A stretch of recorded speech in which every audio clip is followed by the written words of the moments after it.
in addition to the others. I'll straight away go to the presentations. On low carbon cement, low carbon concretes, we have been hearing quite a bit since yesterday and day before yesterday. Therefore, I'll take you through some Indian case studies. Now, sustainability even in India has acquired some sense of urgency in recent times. This urgency is because India has committed to net carbon dioxide emission targets. We are committed to these targets to reduce it to net zero CO2 in concrete by 2050 and in cement by 2070. In fact, when the first time these date lines were given, I felt happy because 2070 is not my time anyway. 2050 is also not my time. Therefore, I felt temporarily happy. But then I was told that Government of India has yearly targets, every year targets, and those targets have already kicked in. Therefore, currently we are running through these targets. Therefore, entire industry is aligned to meeting these targets. What is happening otherwise? If we don't meet the targets, now our investors have started asking this question. Therefore, industry would definitely has definitely taken it quite seriously. Whether you raise money through Indian banks or foreign banks or World Bank, whatever, government sector, private sector bank, they have started asking these questions, which they never asked earlier. If they have to give you money, they were looking only at whether you can repay that or not. Now they are asking these questions: what is your greenhouse gas emission? What are the plans to reduce that? And if you reduce that, if you have successfully done that, maybe the rate of interest would be low for you, and so on. Therefore, the industry is under pressure. Therefore, they are also working on this. They are asking for carbon footprints and steps to reduce it and the timeline. There is another phrase that is doing rounds, is carbon border adjustment mechanism, or in simple terms, it is called as carbon tax. Many countries have started seriously thinking on carbon tax. Now, if any industry doesn't follow this carbon footprint guidelines, either they would not allow their material to be imported to their country, or they would levy very high taxes. Something like $20 per ton of cement, or 30% additional tax. And the impacted industries are cement, aluminum and steel. These are the major industries in construction, and these are impacted with this tax. Therefore, all the three industries have arrived at their own strategies on how to reduce, how much to reduce, by what time they should reduce, and so on. Therefore, we are hearing this CCUS, carbon capture, utilization and storage, in a big way. Anyway, I am not touching upon that, taking only the case studies. Now, we know that concrete industry accounts for 8% of the total carbon dioxide emission. I will not get into the other details, it has already been said. But what I want to say is that with all this concrete still remains a low carbon or a low embodied energy material still, compared to any other material that you think of, gypsum, asphalt, bitumen, plastics and so on. Concrete even now remains quite an efficient thing, but still we have a long way to go. As we know, though concrete has lower carbon content, it consists of cement, which is only 10 to 15% of concrete, but it is responsible for carbon dioxide up to 95% of CO2 in concrete. Therefore, it gets that importance. Now, one small criteria which impacts that is the way we are living. We are building houses now for ourselves. Maybe earlier days, a father or grandfather used to build probably much smaller houses. But our way of living has changed, and therefore we are building new types of houses. Suppose, I don't intend to say that my grandfather was building a house in a slum, but still, if you take slum housing, the carbon dioxide emission would be somewhere around 900 units or so. But if we look at affordable housing unit, we need more things, more facilities, more things for our house. It increases to more than 2,600. Now, if Indians start building their houses as per European standards, the same house would have a carbon footprint of 20,000. Therefore, all other things remaining the same, the way we build our houses also contributes to carbon dioxide emission. Now, there are very broadly 4 levers. I think this also has been discussed earlier. There are very broadly, these are the 4 levers which can control or reduce carbon dioxide emission. Number one, cement with low clinker factor, not going in for OPC, but going in for more blended cement, multi-blended cements, and so on. That is one way of doing it. And optimize cement content in concrete. India is known to produce most inefficient concrete. All that in many places we see that you add more and more cement, that is good for concrete. That is the order of thinking. That is not really so. We should optimize cement content in concrete. If everybody starts using more cement, I have worked for 20 years for Ultratech.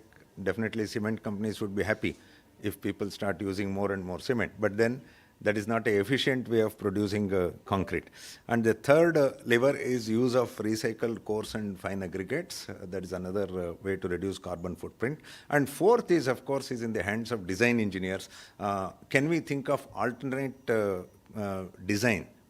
designs to take care of lower carbon footprint? Maybe very briefly, I'll touch upon the last parameter.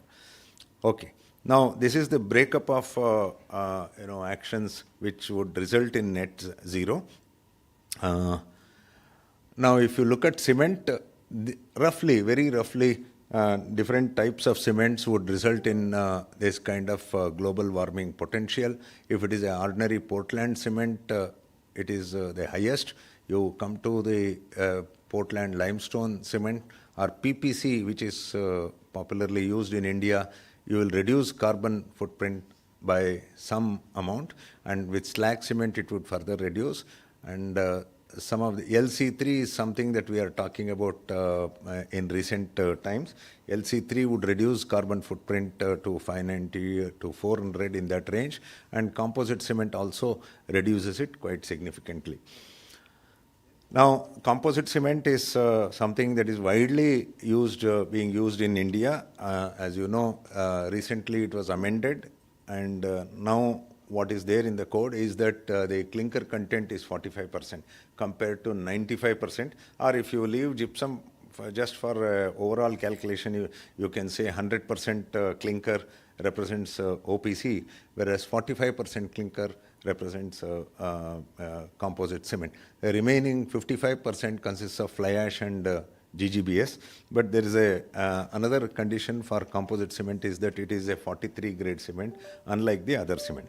The other cement which has come in recent times is LC3, limestone calcined clay cement. Similar to composite cement, it has 50% clinker.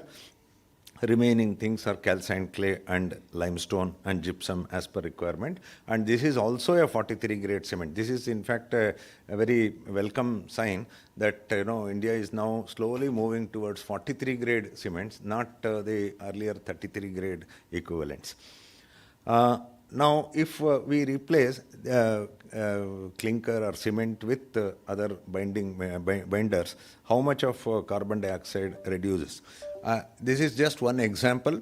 Suppose you take only OPC, the carbon footprint would be about 292 carbon dioxide emission units. If it is only OPC, I have taken a typical M30 concrete, and if only OPC is used, it will be some 292 or so.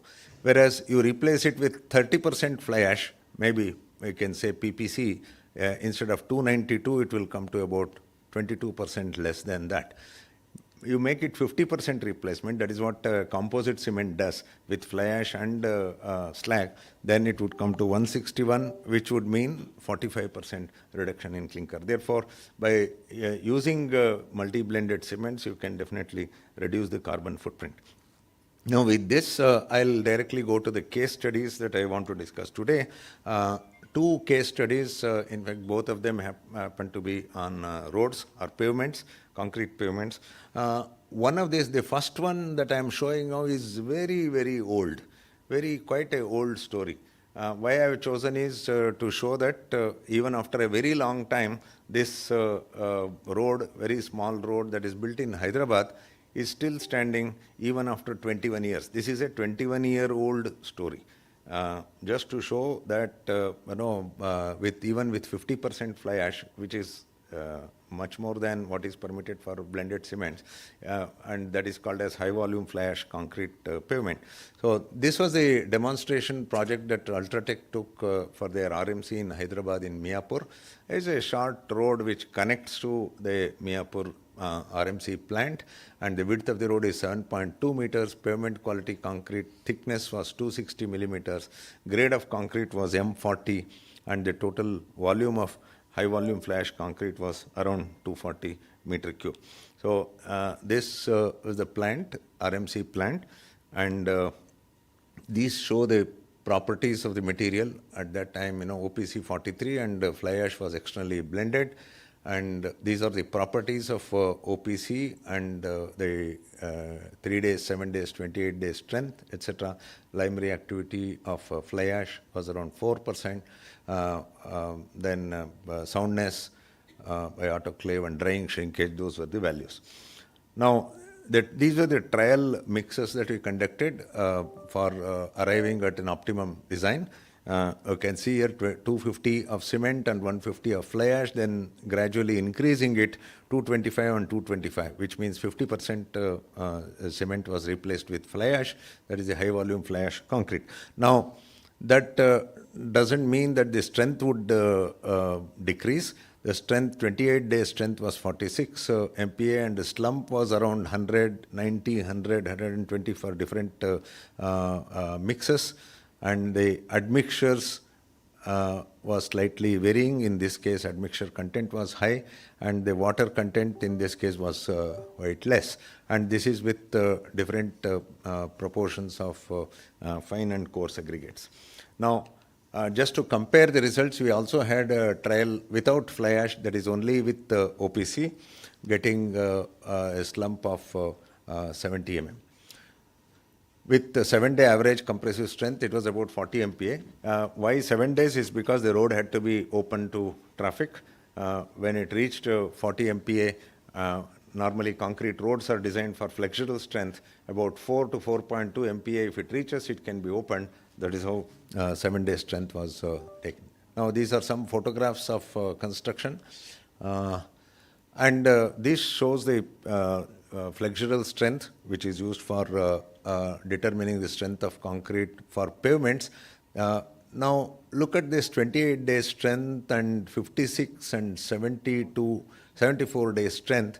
You can see here, in case of high-volume fly ash concrete, it increases much beyond 28-day strength, 49, and it goes up to 61. 74-day strength. Therefore, this is the advantage with concretes made with supplementary cementitious materials. Even beyond 28 days, they keep on gaining the strength. It is not that there would be any deviation or lowering of durability. At that time, 21 years back, we have done the water permeability test. It is fairly, it compares with OPC. It is much better. These are some photographs of construction. What you see is the RMC plant in the background, and the concrete which was made, it was manually done because it was a short road. And yeah, this is the comparison of the water permeability test results. And okay, we don't have to worry about the cost, but still cost comparison is also there. With HVFAC, the cost was more than 20%, I would say 10 to 15% it was less. That was the cost 21 years back. That is not the cost now. But then these are the precautions that we need to take when we use high volume fly ash concrete. Regular check on the fly ash, which we normally don't do in the construction sites. Whenever we add externally, we may not do this. And collection and transportation of dry fly ash from thermal power plants, and proper weigh batching and mixing arrangement, and adequate care during the initial stages so that we avoid plastic shrinkage cracks. Needless to say, curing plays a very important role. Now, even after 21 years now, 2004 to 2025 is coming to a close. This road has no overlays in 21 years. It is working quite fine. Maybe in this presentation, I don't have the current photograph of that road. Maybe I should have included.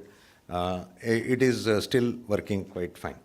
The next example that I would like to give is again one more concrete road stretch that we did in Madhya Pradesh using LC3. LC3, Ultratech produced about 600 tons of LC3 in the year 2018.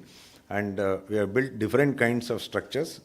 Buildings we have built and check dams in Madhya Pradesh and border security force. Also, they have also used that in their constructions there, but unfortunately we don't have data, they don't share the data, other than saying that we did not face any problems and it is gaining good strength and working quite well. But this is what we executed inside our own plant, where heavy vehicles move. This is the calcined, concrete with LC3. The advantage is because the clinker content is less, the heat of hydration is quite less, it is a green material. The advantage with this is that it gains quite a high early strength. 70% of this 28-day strength you can get in about 3 days. Normally you get about 50% strength. In case of LC3, you get higher early strength. Particularly for roads, it will be important because you can open the road for traffic quite early compared to any other thing. Now, some data as far as LC3 is concerned, compared to OPC, LC3 had a higher consistency, normal consistency value. 25, 26 was the range of OPC, NC, and in case of LC3, it was 32.5. And the other chemical parameters are listed. Only thing is that in case of LC3, even the SO3 content is higher. Of course, the code came much later. Now we are comparing the code and saying that it exceeds 3.5. SO3 exceeds 3.5. That time there was no code when we did that, but of course there was no issue as such.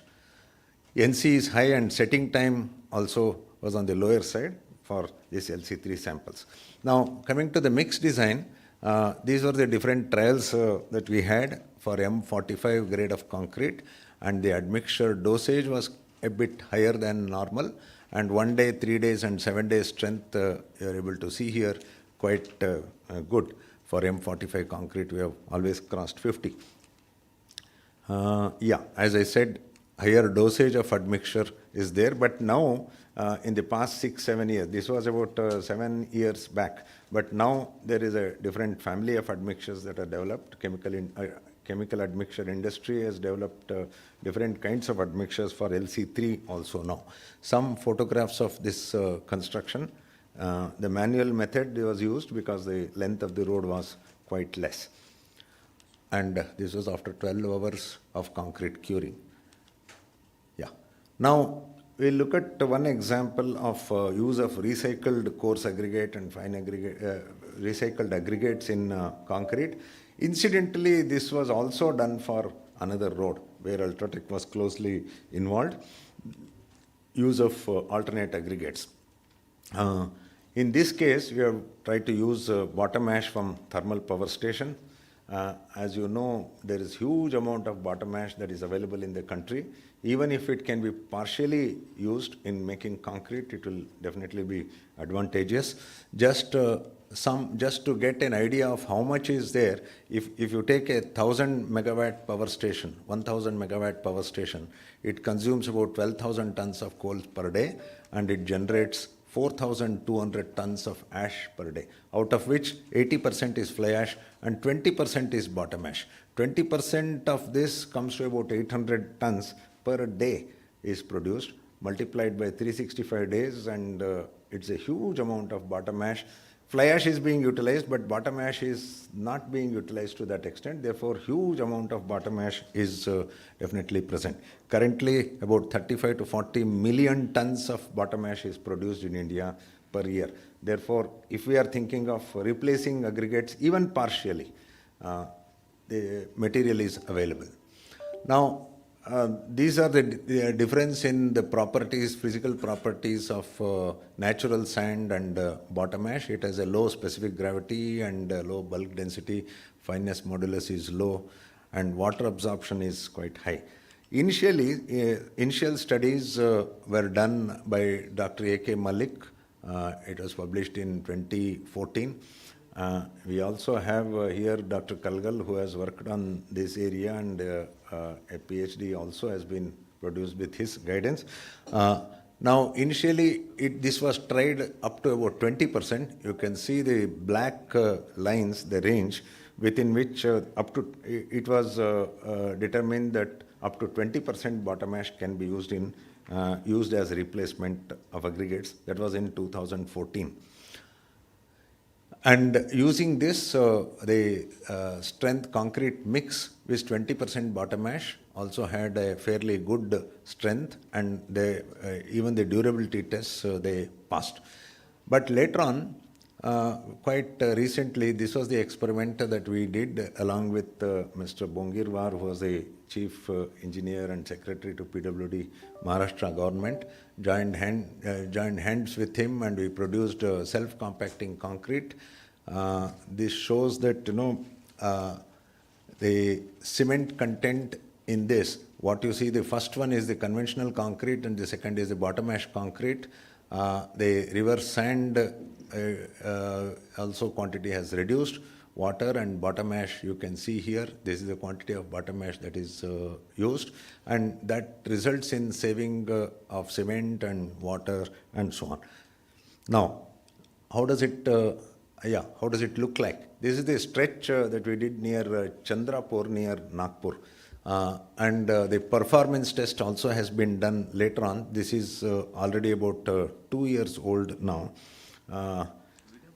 So these are some photographs of that. As far as coarse aggregates are concerned, we can use recycled coarse aggregates also in concrete. That will also give fairly good strength. Now, these are the three examples that I wanted to show, and this question keeps coming whenever we are using alternate cements, alternate binders, and alternatives to aggregates. This question comes whether sustainability and durability, are they complementary to each other, or they are competing with each other. Definitely, when we use them, this question definitely comes. Now, let us look at some of the parameters. What is the primary goal of sustainability is to reduce carbon footprint in the concrete, embodied or operational, whereas durability, the primary goal is to maximize the service life and performance. Therefore, somewhere maybe we see a trade-off, whether low carbon mixes, they may risk early deterioration if it is not designed for durability. Already they are low carbon materials, maybe the clinker content is less and so on. If we don't address these issues, design issues related to durability, then that question, we may go back to that question whether they are complementary or not. Now, if you take the other key levers of this, like, in case sustainability permits the use of more supplementary cementitious materials, recycled aggregates, and alternate binders, etc. Whereas durability would demand concrete quality, concrete cover, crack reduction, corrosion, and carbonation related issues. Therefore, here also there is a trade-off, and we need a combined material and detailing strategy. From sustainability point of view, we may go in for certain materials, but then detailing of that also needs to be taken into account to ensure that we don't get into this competing clauses between the two. Next point is about the performance matrix. Sustainability looks at so many kg carbon dioxide emission per meter cube of concrete. That is what sustainability thinks like. Whereas in case of, if you take durability into account, the number of years of service, it is not just initially less carbon dioxide is produced, it is also about years of service and what is it that we do to maintain this maintenance schedule or maintenance frequency. Therefore, maybe it is worthwhile to express this carbon dioxide emission. The trade-off could be so many kgs of carbon dioxide emission per year of service, because number of years is also important. Therefore, per year of service of the structure, what is the carbon dioxide emission? That could be a better way of measuring. And lastly, there are certain risks, the so-called risks. Sustainability involves shorter life if durability is ignored, because you have already taken certain steps like replacing aggregates and lower binder content and so on. Therefore, if durability is ignored, you have the risk of shorter life. Whereas if you go for higher life expectancy of the structure, then there is a risk of higher embodied energy, because we tend to over-design. In the first one, there is a threat of under-designing. In the second case, durability is a case of over-design. Therefore, the trade-off is that we should optimize the design and the material usage. Therefore, if these two, both these are taken care of, I am sure durability and sustainability do not compete with each other. This will remain a key enabler of sustainability. Therefore, my conclusion is that this final target to achieve net zero carbon emission is definitely possible, and concrete has that incredible design versatility and flexibility. And the way we teach our students on the structural engineering and concrete technology, we need to reorient our teaching in our education and upskilling. Right now, concrete technology doesn't have embodied carbon factor and GWP, that is global warming potential. We need to teach our students on this also. But more than this, the care is that we need to guard concrete construction. This is more important than the design. We need to guard the construction so that concrete is neither misused or abused. Concrete in India is mostly used, sometimes misused, and sometimes it is abused. So we should not get into this. Whether we talk about housing or roads, which forms the bulk of our construction, definitely it is possible to achieve net zero by 2050 or 2070. Thank you all for your patience. A big round of applause to Dr. V. Ramachandra. That was an excellent presentation and a comprehensive presentation on low carbon cements, starting with what is carbon footprint, then carbon tax, what are the implications if we don't follow the regulations on this, and also how to reduce the carbon footprint using the low carbon, the sustainable cementitious materials, all these things. And finally, given two case studies, one in Hyderabad, our own Hyderabad, using high volume fly ash concrete, 50% replacement of cement by fly ash, and another case study using LC3 cement in Madhya Pradesh. All these things were very impressive and very excellent presentations, sir. Thank you so much. And finally, a comparison between sustainability and durability. That was also really excellent, sir. Thank you so much. Thank you. Any quick questions from the audience? Before that, an announcement for ICAGC members and others who are staying in the hotel. They are requested to check out and they can keep the luggage in the desk. There is an announcement. Kohinoor, in the Kohinoor hall, you can keep them. Yeah. Any quick questions, please? That applies to me also. I am also doing that.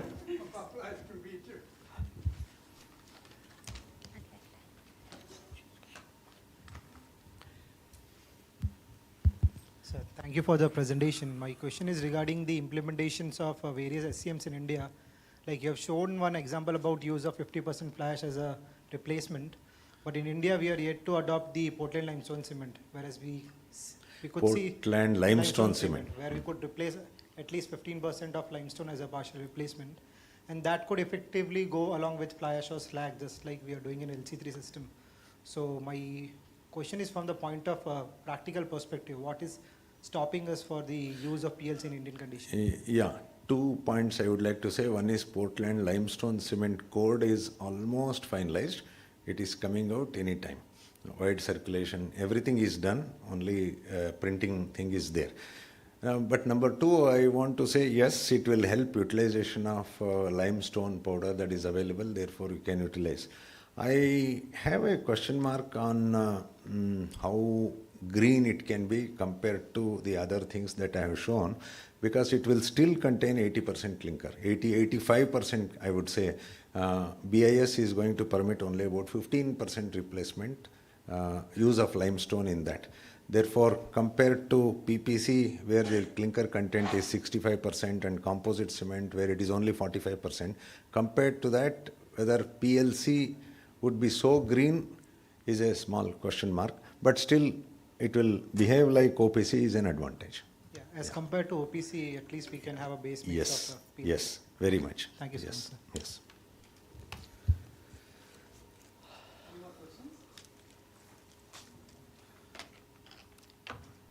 Thank you. Thank you. much, sir. Presentation.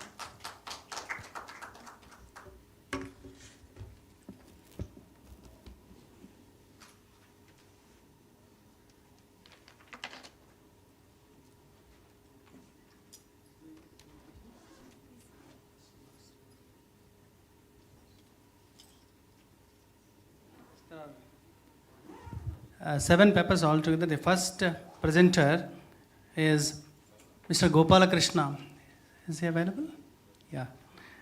The presentation is on experimental evaluation of geopolymer mortar performance using fly ash, GGBS, and metakaolin as precursors.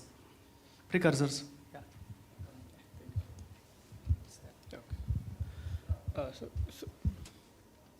So good afternoon, everyone.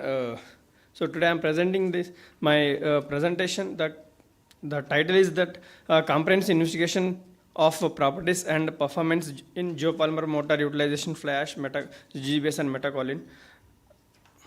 So introduction, actually everyone said that cement is produce a lot of CO2 in terms of mining and in terms of transportation, in terms of calcination. Finally, we get the cement. From this, we get that 8% of the CO2 from the whole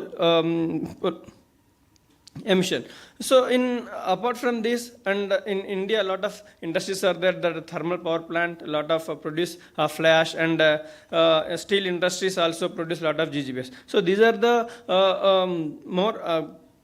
these are the industrial waste. So in terms industrial waste, how to utilize this waste and how to reduce that cement production.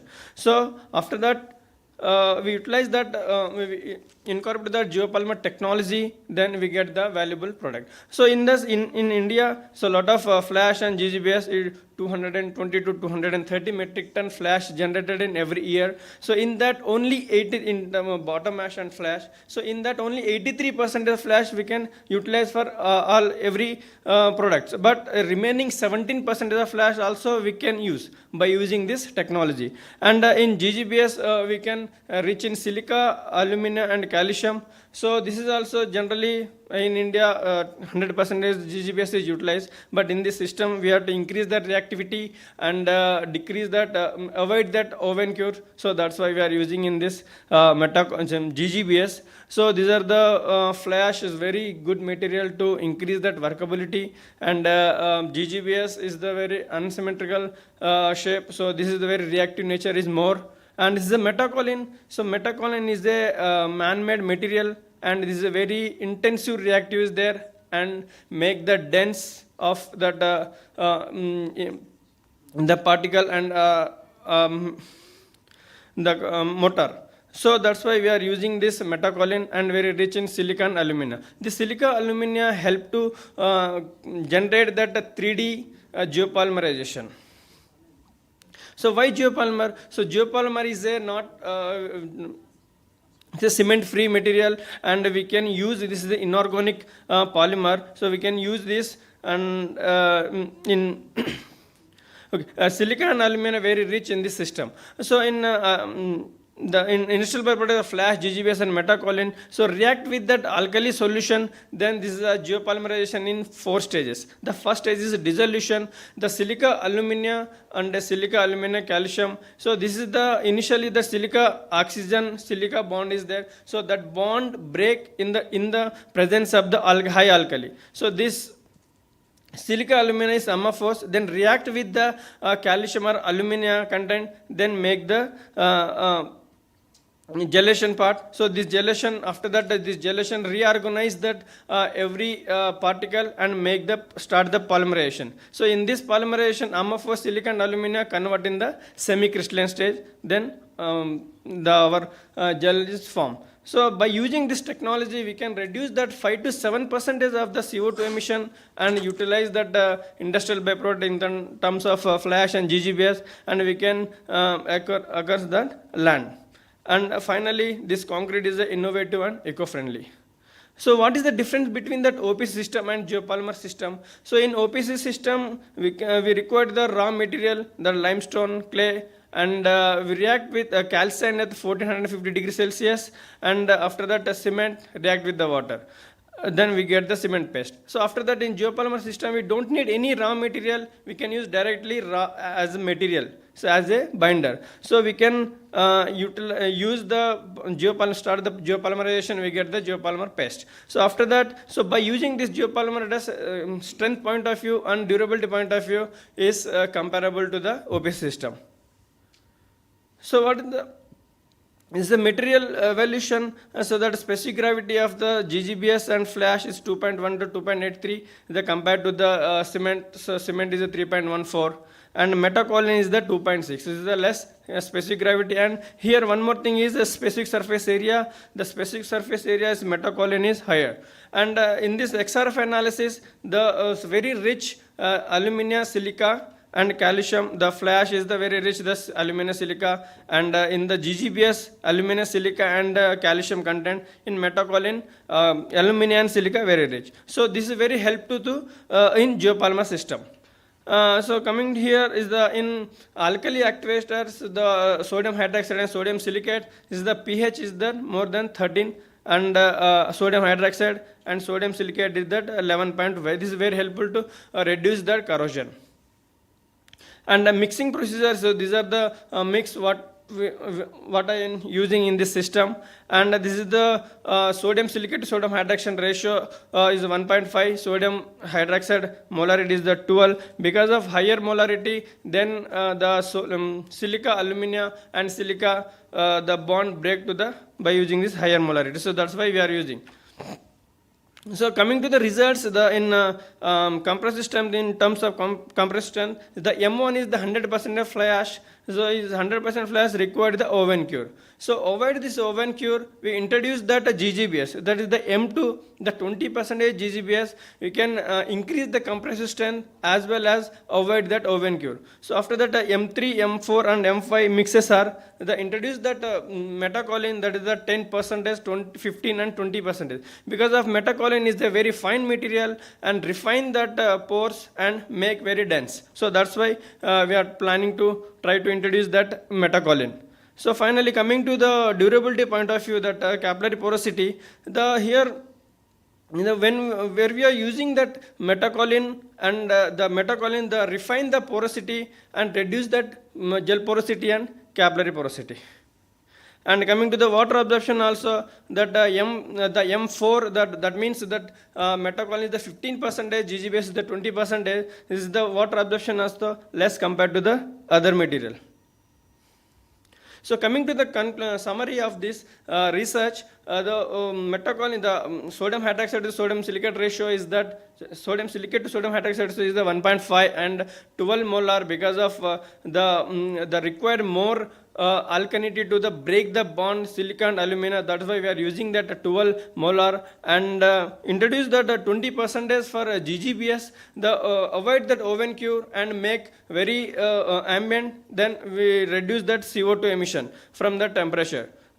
And metacolin 15% is very helpful to refine that porosity and refine and make very dense. So very helpful to the make a good quality of geopolymer motor. So these are the references. So thank you. Thank you for the patience.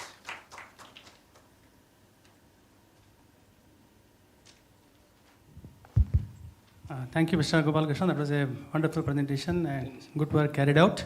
Any questions? 2 quick questions. Anyone? Yes. after casting or after curing, did you find any efflorescence on the surface?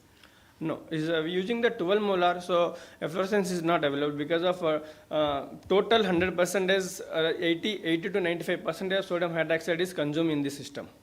When we find out that the excess hydroxide is there, then we can find out that efflorescence. Oh, means up to means is there any let's say reference lines that up to that much molarity of NaOH? we No, didn't that is find a different on the raw material. Some flash and some in case, suppose for example you are using the red mud. So red mud is a very alkaline nature. So we don't need the 12 molar. We go with that 4 molar also. Okay. When we are using the 12 molar for the red mud system, then leaching and so many problems are available. Okay, so let's say if I have a commonly available fly ash or GGBS, Yeah. I'm not using any red mud.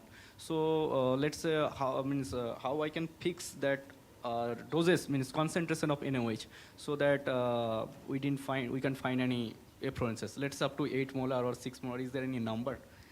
Yeah, actually what happened, so in this research what I am using the flash is the raw flash. So direct power plant, we take the flash and we can use it. But nowadays what happened, so many industries or IITs, any industries they are using that processed flash. Processed flash don't need the 12 molar. We go with the 8 molar or 6 molar also. Okay, so up to 8 molar, there will be no efflorescence problem. Yeah. Okay, thank you. The efflorescence because of excess hydroxide. Any other?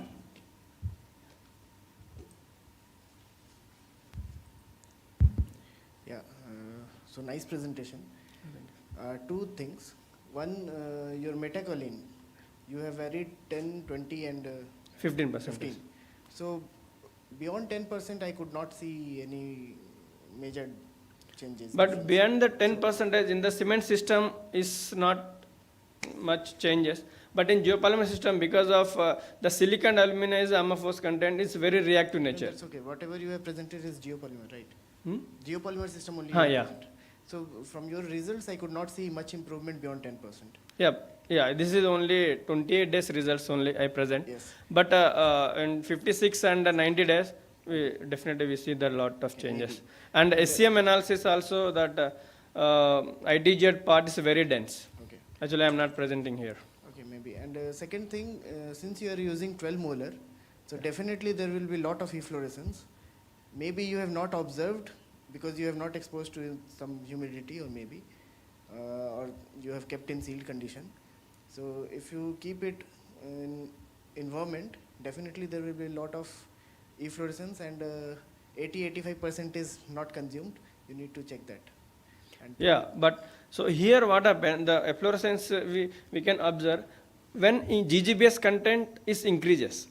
So that efflorescence I also observe, but in that GGBS is more than 30 or 40, 50%. So this I am using just avoid that oven cure and using that 20% GGBS. So that's why efflorescence is not much. So what is the rationale for choosing 12 molar only?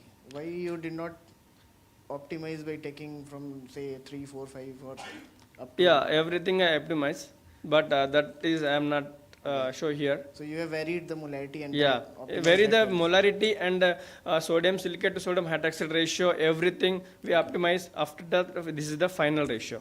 Okay. So this 12 molarity is suitable for your kind of fly ash? The Yeah, moment yeah, fly ash that is changes, only that for will my change. material. Okay. Thank you. Thank you. Okay, thank you. And I think another one is you have not made any cost comparison. Fluorescence, other thing is as the molarity increases, the cost of production Increase, also yeah. increases. Yeah. That is another concern. We will stop here. You can interact during lunch time. Thank you. Thank you. The next presenter is Mr. Khan is there? Mr. A. Khan on non-compliant fly ash as a non-reactive microfiller in the development of high-performance self-compacting concrete, advancing workability, strength, and durability. Yes, please.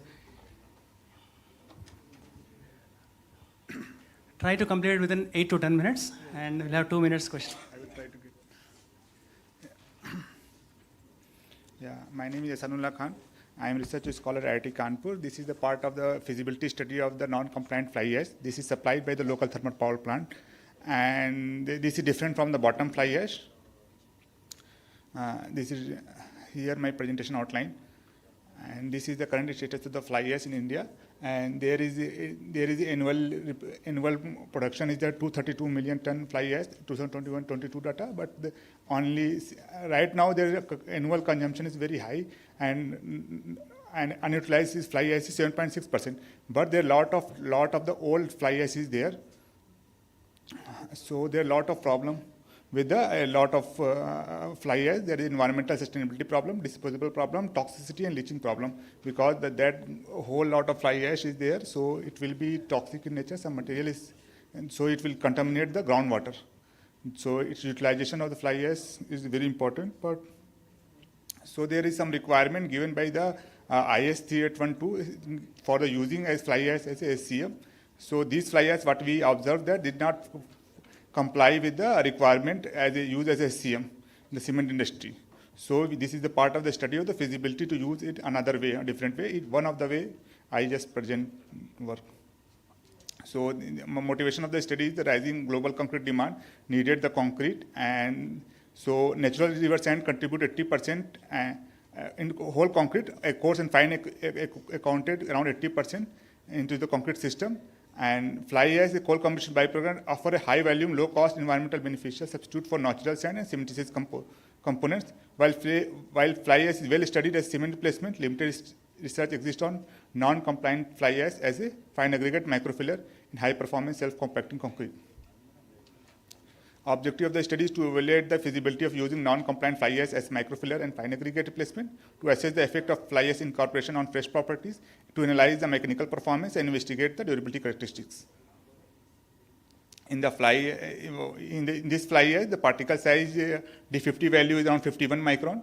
51 micron, and we replace the fly ash with the sand by value 25% for projecting here. With the sand, 25% fly ash replaced, and mixed design is showing. And other parameter like compliant study is done, but is not reported here. But these all fly ash did not follow the strength activity index and lime reactivity test and other polymer reactivity test other than the chemical and other criteria.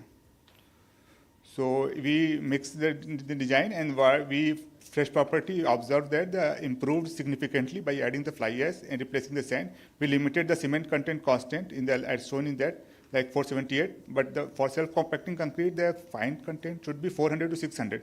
In place of adding the replacing cement place, we replace the sand, so that we get the significant improvement in the fresh property, like we increase the flow diameter 570 to 730. So these improvement are indicating higher flowability, and the gearing test also improve and demonstrating better passing ability by adding the fly ash in the sand replacement. V-flange test reflecting faster discharge and improved cohesion, and N-box also within acceptable link confirming minimal blockage. CU stability also improved, that indicating excellent mixed stability and homogeneity. So in the compressive strength test, there is we get that the 7-day strength is higher than early age strength is also improved, because fines is added in the replacement of sand, and so it in early ages enhance hydration process of cement due to adding the fines into the system. So 14 days show the continuous hydration, and later age also strength development is observed in the 20 days. Significant strength is observed. This is not reflected in the early age compliant requirement, but it shows the additional CHS formation pore refinement possible because the significant strength gain is observed after 28 days. For durability study, we perform the electrical resistivity test, surface as well as bulk resistivity, so that comprehensively concrete assessment, resistivity assessment to assess, so that the requirement criteria is given for assessing that the concrete quality on the basis of surface and electrical resistivity. What we observed, the surface resistivity 2.2 times higher than for the using as a sand replacement for fly ash, and bulk resistivity is 1.8 times higher and 28 days. In the 90 days, 2.4 times higher, and at 29% higher in the bulk resistivity.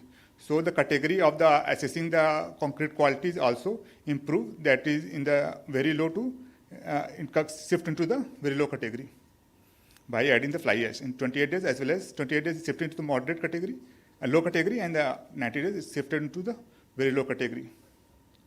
In the RCPT test is performed, and the requirement criteria to assessing the concrete quality is given. And the RCPT test in this observed that the 65% lower charge passed than the control mix is observed, and the 28 days, and that class of the concrete qualities from moderate to low is shifted. This improvement attributed to the microfilling effect because fine is added into the system, and the polynic is a possible cause because we did not mix as attribute of the polynic material. And then 90% there is control is there is category is low, but the permeability class is very significantly improved in the 90 days, and very low is observed. A 60% reduction in the charge pass is observed into the as compared to control.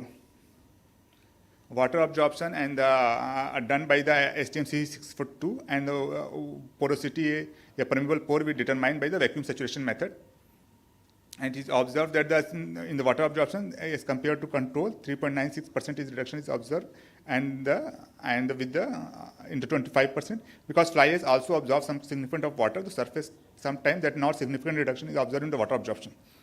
So that represent 9 to 12% reduction in water absorption is observed. This improvement due to microfilling effect, secondary CCS formation. And the permeable pore volume is 7.36 is observed, and the reduction 19% pore volume, confirming enhanced particle packing, densified paste matrix, and ongoing polynic activity at later edges. So sorptivity test found that it is indicating the continuous hydration process and continuous decrement in observed into the water uptake into the system.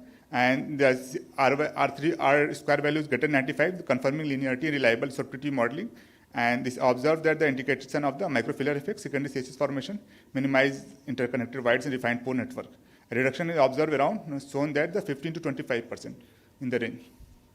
So in my conclusion, fly ash as fine aggregate replacement significantly improved flowability, passing ability, mix stability, driven by microfiller effect and ball bearing effect, resulting better particle packing, reduced interparticle fraction. And compressive strength increased by 18% in the 7 days, but overall 38% in 90 days. Strength gains attributed to denser early packing and continued polynic CCS formation at later edges are possible cause. And surface and bulk resistivity increased 2.4 to 2.9 times. RCPT is greater than 60%, shifting performance to the very low category. Water absorption 9 to 12%, and porosity is 19%. Sorptivity initial and secondary coefficient could decrease by 20%, 60%, demonstrating refined pore connectivity and reduced capillary suction.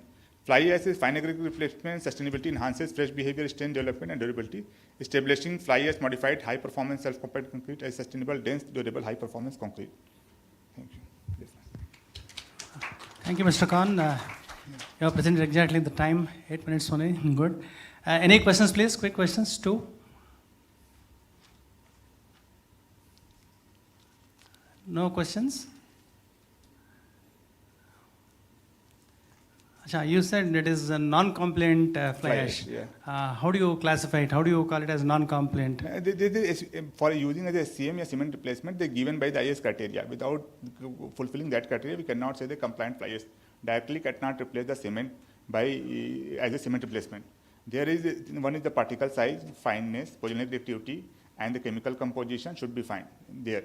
Body is completely different from the bottom ash. Bottom has a very large particle size. Here is particle size is more than 51 micron around. This particle size D50 value. The requirement is less than 45 micron D50 value. But in reality, they are looking for the around cement particle size should be there, and the reactivity should be like 4.5 MPa and other things. Criteria is there. Thank you. The next presentation is, thank you, Mr. Khan. You can go.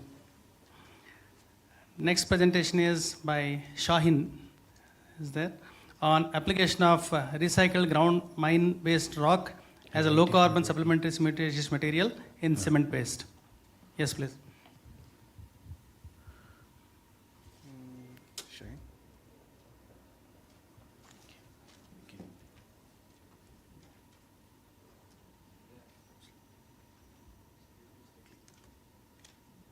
Yes.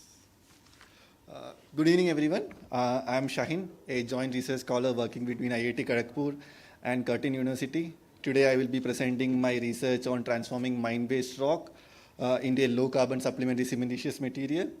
This work is jointly supervised by faculties from both institute, and my work sits at the intersection of sustainable construction materials and responsible mine-waste management. So for the last 2 days, we are keep listening to the one narrative.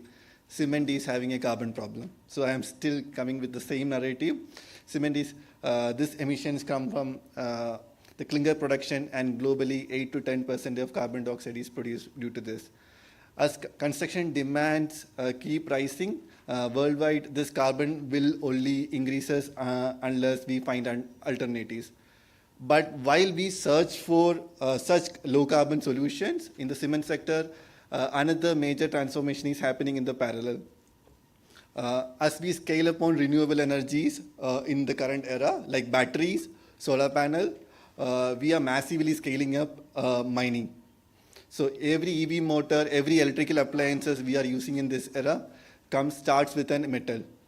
So for every tons of metal extracted, 10 to 100 tons of waste is generated and stockpiled. If you look at this graph, you can see that the scale of the problem. Global mine waste rock has crossed 200 billion tons. That's a huge number. At the same time, we are moving towards a renewable system. So that means shut off of coal power plants. So our major waste material like SCMs come from coal plants. And higher air quality standards has led to sulfur in the fly ash, which requires beneficiation process. So this is leading to availability of supplementary cementitious material. But these trends create an unusual but powerful opportunity. If you look, mine waste rock, if left unmanaged, it poses significant environmental risk like runoff pollution, dust resulting from it, long-term maintenance cost, because this is one of the major costs borne by the mining industry. Like Dr. V. Ramendra sir said that cement industry is going through carbon tax. So like in mining industry, there is something called landfill tax. So if the more landfill you use, every year their operating expenditure is keep increasing. So somehow they want to make a product and remove their liability. So if we can transform such industrial liability into sustainable solution, it's better for the environment as well as in a sustainable standpoint. So how it can be done? In my approach, the first step I have gone through is crushing. We have used a two-step process. First, we have gone through jaw crusher since these mine waste rocks will be 80 to 100 mm. So we have given the feed less than 80 mm and we got the output. Then we took it for mechanical activation. So for mechanical activation, we have used ball milling with steel balls with 60 RPM, 5 hours with a ball to powder ratio of 5:1. And we have got a D50 of 40 micron for using as supplementary cementitious material. This mechanical activation will break down the structure, like particle size will be reduced, the surface area will be increased, and it will introduce structural defects in them. So after this powder, the mine waste rock powder, we have characterized used XRF. We understood it is having 88% of silica, but on its own, crystalline silica is inert. That's why we have done mechanical activation. Once it activated, we have gone through XRD to understand how much amorphous content is there. We have understood there is 39% of amorphous content is there. This amorphous fraction is what allow waste rock to behave like a supplementary cementitious material. This will readily react with in the secondary reaction, and CSH is being formed.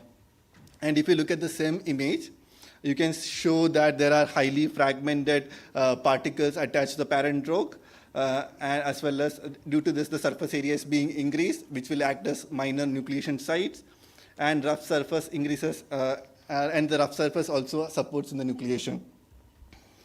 And first, we have understood how this material is hydrating. Is it inert or hydrating? That was the first question we were challenged with. So for that, we use isothermal calorimetry. So isothermal calorimetry will help us to track how cement hydrates by measuring the cement hydration. So if MWR is an inert material, the heat released should exactly drop in proportion to what the replacement level. But this is not what we observe. If you look at for B10, that is blended with 10% replacement, and B30 is blended with 30% replacement, and B50 is blended with 50% replacement. You can see a heat reduction of 6.4 and 21 and 41. As we increase the MWR content, we do see a reduction in the peak. This is due to the diluting effect. for the first 7 days, we have understood what's the heat generating, and we understood it is hydrating. There is a it is supporting is a nucleation or as a low reactive supplementary cementitious material. After this, we wanted to understand how the cementitious product evolved over the time. For that, we have used TGA, thermogrammetric analysis, and we analyzed samples for 7 days and 28 days, and we see a steady increase in CSH as well as consumption of calcium hydroxide in the system. So if calcium hydroxide is, this is a typical cement system, if calcium hydroxide is being consumed, that means at the end product CSH is being formed.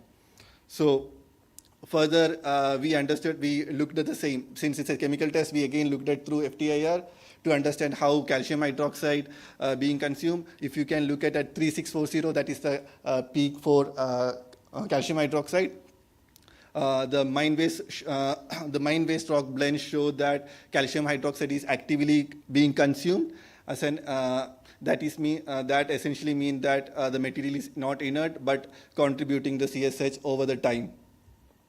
And this is the major graph. Like we want to look how the strength will change. So as the MWR content increase from 10, 20, 30, 40, 50, we can see that there is a steady reduction in the strength. This is due to the dilution. MWR needs time to react, and early reaction is still dominated by the cement. But if you look at B10 and B30, from till the point of B30, we're able to catch up the strength. And if you, as per ASTM C618 standard, if we can, when compared with OPC system, if it can retain 75% of strength, it can be classified as a supplementary cementitious material. So 10% is compliant with it, and 20% some of the specimens were able to reach strength, but significantly it was lower. But for non-structural applications, these cements can be used. At 90 and 180 days strength, it was able to match the strength equal to the control samples. And at 28 days, we want to understand how poor. Yeah, sure. We are coming. We are saying that ultrasonic pulse velocity. We want to understand how porous is some internal structure. So we have given a sine wave, and we have checked how the velocity, the wave velocity is traveling. So we understood that at 28 days, the B10, the blend, the microstructure is reasonably dense and show comparable performance with the control samples. And at lower samples, there is a dilution due to the dilution effect, and due to early reactivity, there is a lower velocity. And these are the conclusions. Mechanical activation enhanced the reactivity of mine waste rock, which increased the amorphous content and improving as SCM. And activated MWR is participating actively, which is shown through the CH consumption and the progressive CSH formation, and the hydration studies have seen that it's reacting with cement, and lower replacement level 10 to 20% retain good performance with strong long-term development. And ultrasonics also relieve how internally compact it is. That's it. Thank you. It was a wonderful presentation, and in fact, a new material which I have used instead of regular materials like fly ash, metagolin or something. And one more thing I remember before putting for question and answer session. Yes, the world is going towards, globe is going towards non-conventional energy, that is wind or power generation, wind and other things, solar and other things. But still, in the morning we heard from Dr. Ramachandra that there's a lot of production of bottom ash which is not being used. So we can focus on that also. Anyway, your presentation is good. Any questions, please? Quickly, 2 questions quickly. Yes, Mr. Khan. I just want to know that how you can quantify, on the basis of XRD, you can quantify that the amorphosity of the tile. And second question is, why you are using so much high amount of it? Because it's not working, especially that the reactivity part you can assess by direct also. Because TGA sometimes give the false data. Because there is some water addition, is some replacement level, so enhance the hydration process. So give the consumption of CH is sometimes give the false indicative. Another is why you are using so much because 20-30% is not, maybe you can focus on it, like 50% is so much high. And it's not working at early ages. And you did not do any expansion test because there is a lot of problem with this kinds of material. So the first one, how we understand the amorphous content. So we added, once we take the material, we add an internal standard. And based on the internal standard, we can find the, like in here I am used Al2O3 corundum, which is a non-phase element in XRD we will use, and we will phase ID all the material, and we will do a rivet pin analysis, and we will find the amorphous content. And the second part, why we have gone up to 50. In fact, we are ready to do up to 80 because this is a waste material. The mining industry, the one part I have done is like in the Perth, is in Australia. It's mainly dominated by mining companies. They have tons of landfill. They want to somehow use this material. And if we can use it for backfilling of tailing dams, tunnel structures, they are ready to use it. They want 8 MBA, 10 MBA strength. They do not want cement strength. So, but we were focusing on let's create something meaningful rather than that. That's why we are gone this. And we haven't done any shrinkage test. And also we are doing some dimensional stability as well as some activation of this material through some advanced activation so that higher replacements can be done. Thank you for the question. Any more questions? Yes. Thank you for the nice presentation. My question is regarding that after mechanical activation, you got amorphous content of close to 40%. Yeah, 39. But we are not seeing those amorphous content being active in the Calo data or in the reactivity of the material. We can replace the material, like that's good, but my question is if there is amorphous content, why it is not acting in the system as well. The other question is from the perspective of, since it's a mining waste and it can be effectively used, that is for sure, but since you have more amount of material available, that can be ground to aggregate size and it can replace concrete by 70 to 80%, because cementitious system is just 15%. So this can be effectively used because it is acting more like a pillar, just like a granitic or basaltic rock. So what is your takeaway on that? Yeah, thank you. The first thing, can you repeat the first part? Yeah, just my question is, if there is amorphous content, why there is not change in the reactivity? Yes, the amorphous content, there is, this is normal ball milling. So there will be amorphous, but it won't be, there will be amorphous, how we define the chain order. So if it's a lower chain order, it will be more amorphous, but we have done isothermal and it has shown us a low inert, like low post-ionic activity. In R3 test we have gone for, then we have understood it's having 104 and the bottom threshold is 100. So we just passed it. So this is based on some trial and error we did it, and if you look at the time, we have gone up to 5 hours. So we have done every 1 hour, then we have checked how much R3 is responding. So that's how we did it. That's why one of the reason it was showing the lower reactivity. And you are true, like I understand that this can be used as a fine aggregate replacement.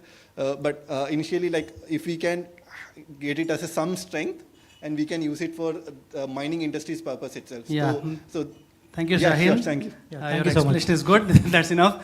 Thank you. We are running short of time. Thank you for the presentation.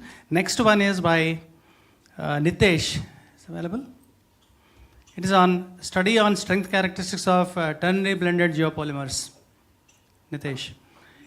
8 to 10 minutes and 2 minutes questions, right?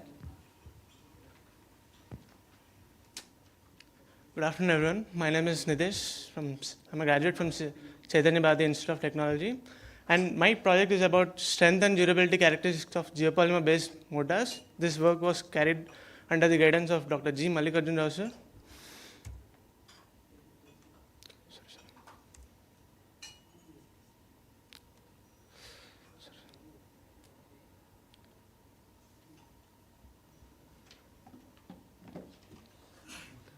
Present.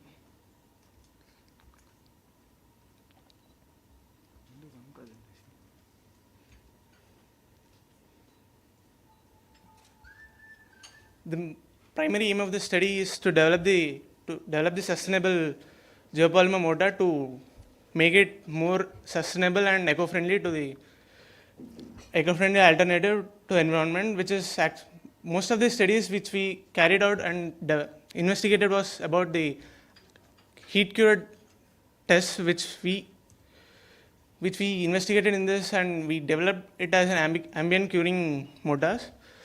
The geopolymers mortars are synthesized using aluminosilicate rich industrial byproducts such as granulate GGBS, slag, fly ash, and alkofine, activated by an alkaline solution comprising sodium silicate and sodium hydroxide with an optimized activator ratio of 2.5:1. The mortar mixes which we evaluated in this is 1:1 and 1:3. The durability performance is also assessed through acid attack test with the sulfuric acid of 3%. The objectives of this work is to evaluate physical and mechanical properties of geopolymer using different mix ratios and molarities and to obtain minimum dosage of ambient curing conditions and to evaluate durability properties of different mix proportions. The novelty of this work is most existing studies focus on heat curing geopolymers, which is not applicable to the site conditions, and we used ambient curing conditions of concrete to make it suitable for the site conditions.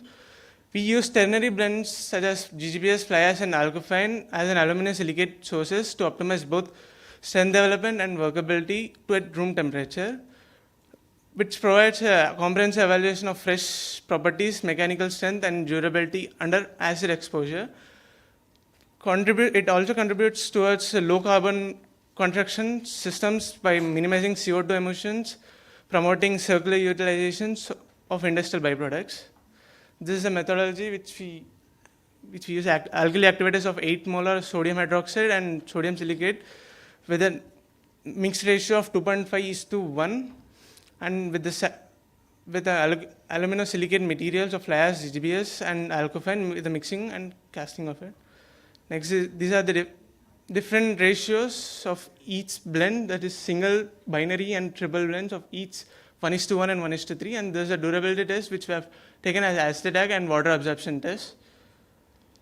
There's a preparation of alkaline solution of sodium hydroxide solution and of 8 molar and sodium silicate we maintain with a ratio of 2.5:1. Since dissolving sodium hydroxide in water releases a lot of heat of exothermic reaction, the solution was kept aside for 24 hours at room temperature to cool down before we use. These are the mixed proportions of alkali activator. This mix of sodium hydroxide and sodium silicate, 2.5:1 ratio. Activated to binder ratio, which was kept between 0.4 to 0.6 mass, ensuring proper activation without making it too fluid. Fly ash based mix is alone commonly used when the heat curing is applied and high strength is the target. Fly ash and GGBS blend of 30:70 ratio, which we have investigated from last references, was the given best result, but we also taken as both the 30 and 70 of each blends. Ternary blend of 50:40:10 was given of the ratio from the previous investigated papers was the best ratio. These are the summary and casting of this. The testing of specimen. These are the compressive strength results, which in single blend we got the highest strength of 79.5 of the GGBS and lowest of the fly ash for 28 days of 6.5 MPa. For ternary blend, we have 89.35 MPa as a 28 days of the blend, and that's of GGBS of 50% and fly ash of 30% and 20% of the alkofine, and for 7 days it's 74.25. For 1:3 samples, we got this 64.58 MPa as the highest for 28 days, so 50 plus 40 plus 20 percentages. This is the compressive strength of 1:1 samples after acid attack, which we got in triple blend we got the 60 MPa as the highest, and 60 for 28 days and 61 for the 7 days. This is the 1:1 3 samples. As we see, triple blend actually gives the highest strength for 52.5 MPa for 28 days and 42.1 MPa for 7 days. The conclusion is that trinary blended geopolymers motors developed in the study demonstrated superior strength and durability compared to single and binary blends under ambient curing condition. The 1:1 mortar, the blend of 50% of GGBS, 30% of fly ash, and 20% of alkaline, provide the best performance, established 20% of alkaline as an optimum dosage. 1:3 mortar, the blend of 50% GGBS, 40% of fly ash, and 10% of alkaline yielded the best results, confirming 10% of alkaline as the optimum dosage. The ternary blend is found the more efficient and economical than 1:1 mortar that makes preferable for large-scale construction as a repair application. Use of combined alkaline activators significantly enhance the strength development. The geopolymer mortars exhibit better durability than conventional cement mortars, performing well under acidic condition and severe environmental exposure. Although GGBS contributes its higher strength, it tends to reduce workability due to faster selling. However, alkaline condition addition of improved workability and performance balance.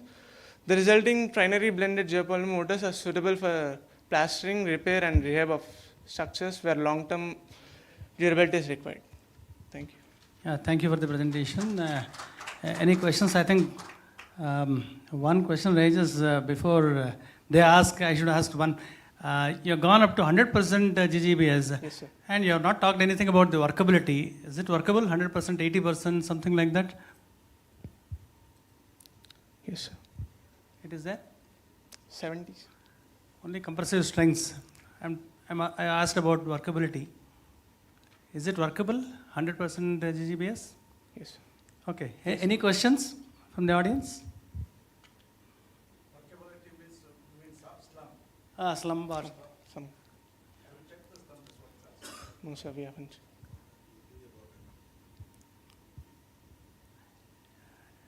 No other questions? Okay. Thank you.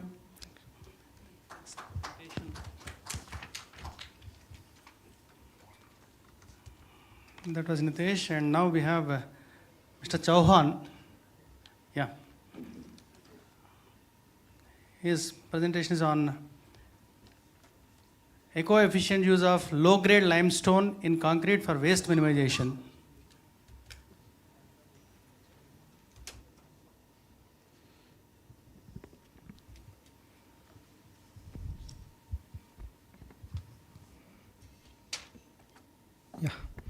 Good afternoon, everyone. I am Amitabh Chauhan. I am a PhD student in the Department of Civil Engineering at IIT Madras. My research advisor is Professor Manu Santanam. Today, I will be presenting on eco-efficient use of low-grade limestone in concrete for waste minimization.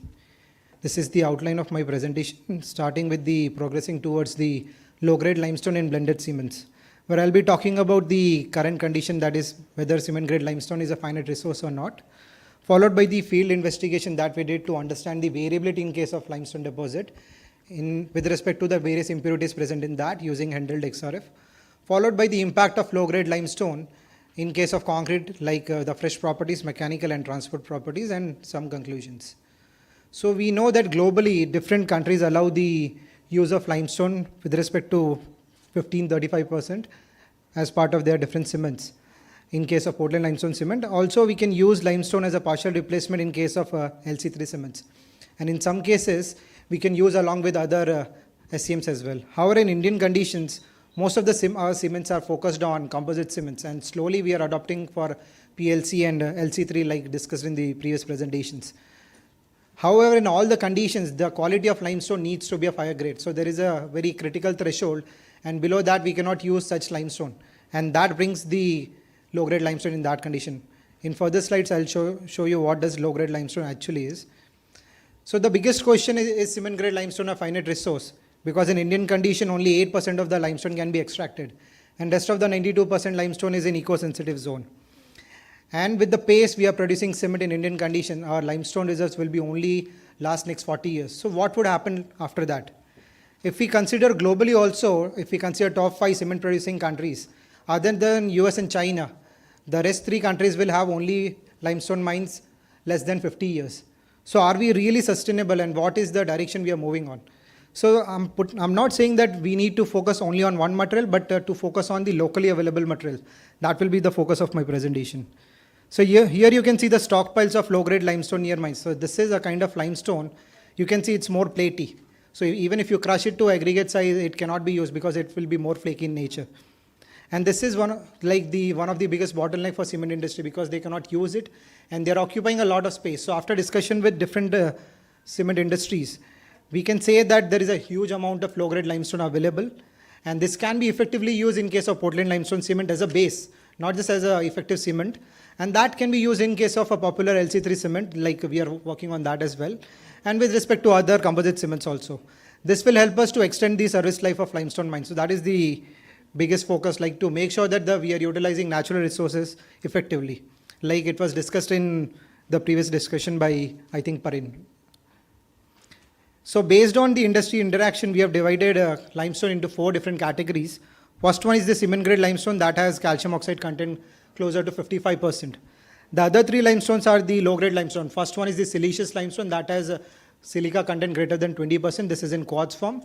So when we have more silica in the limestone, this can affect the cleaning operation and will not get the effective phases that we expect, like the more amount of C3S and low amount of C2S. The other one is the dolomitic limestone. It has more amount of magnesium oxide. We know that high amount of magnesium oxide can create the soundness issue and it can form periclase. The other one is the clay limestone, where we can see that the calcium oxide content is less than 30%.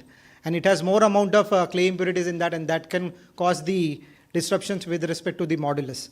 So based on this condition, these are the major dominant low-grade limestone which are effectively available in huge quantity that can be scaled to a large production. And to understand the impact of low-grade limestone, we have replaced 4 types of low-grade limestone with respect to 5, 15, 35, and 50%, just to understand how does they affect. So there are 2 different concrete grades. One is the 0.45 water cement ratio that resembles to residential grade concrete. The other one is 0.38 water cement ratio that resembles the infrastructure grade, which can be used in bridge construction. Just to get an idea of what quality of properties we receive. And this will give us the limestone blended cements. With respect to various kinds of limestone that are well distributed across the country, so we don't need to worry on the transportation cost. Whatever limestone is nearby available near to limestone mines or cement plant, that can be effectively used.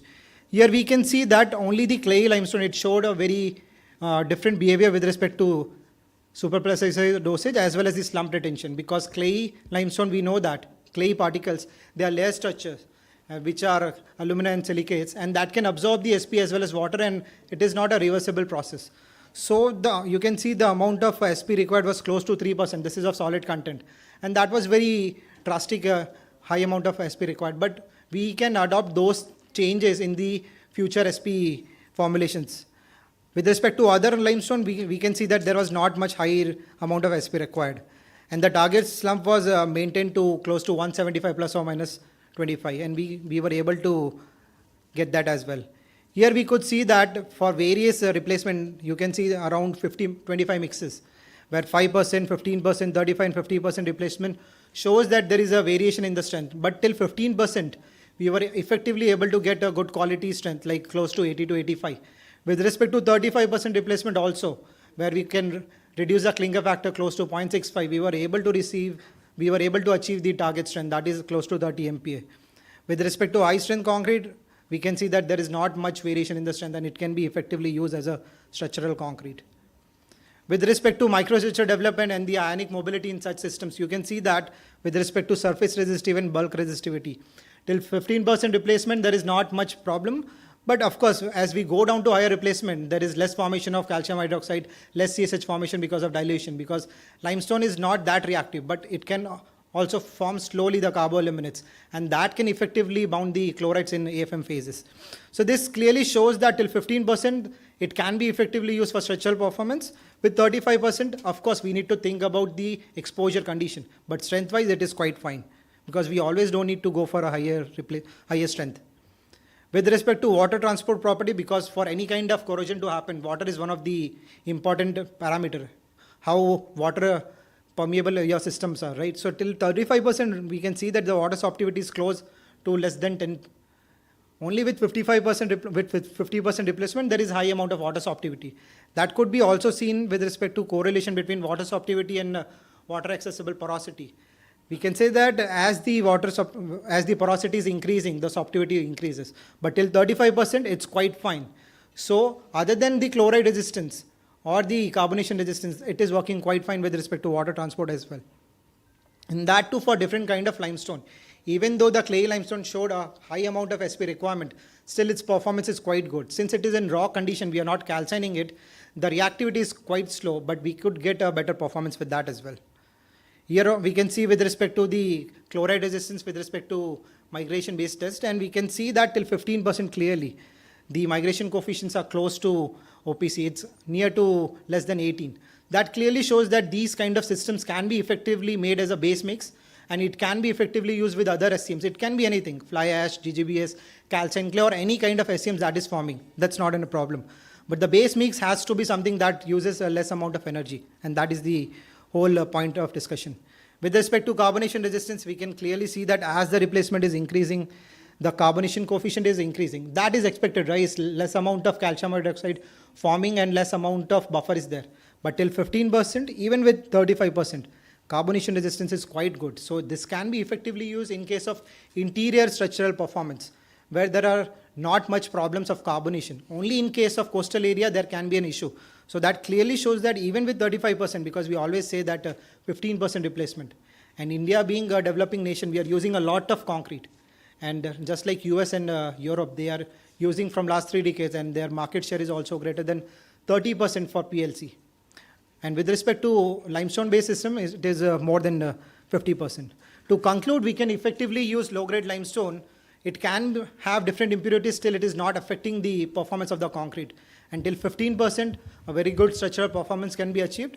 With 35% replacement, we need to see the application. It is always like that.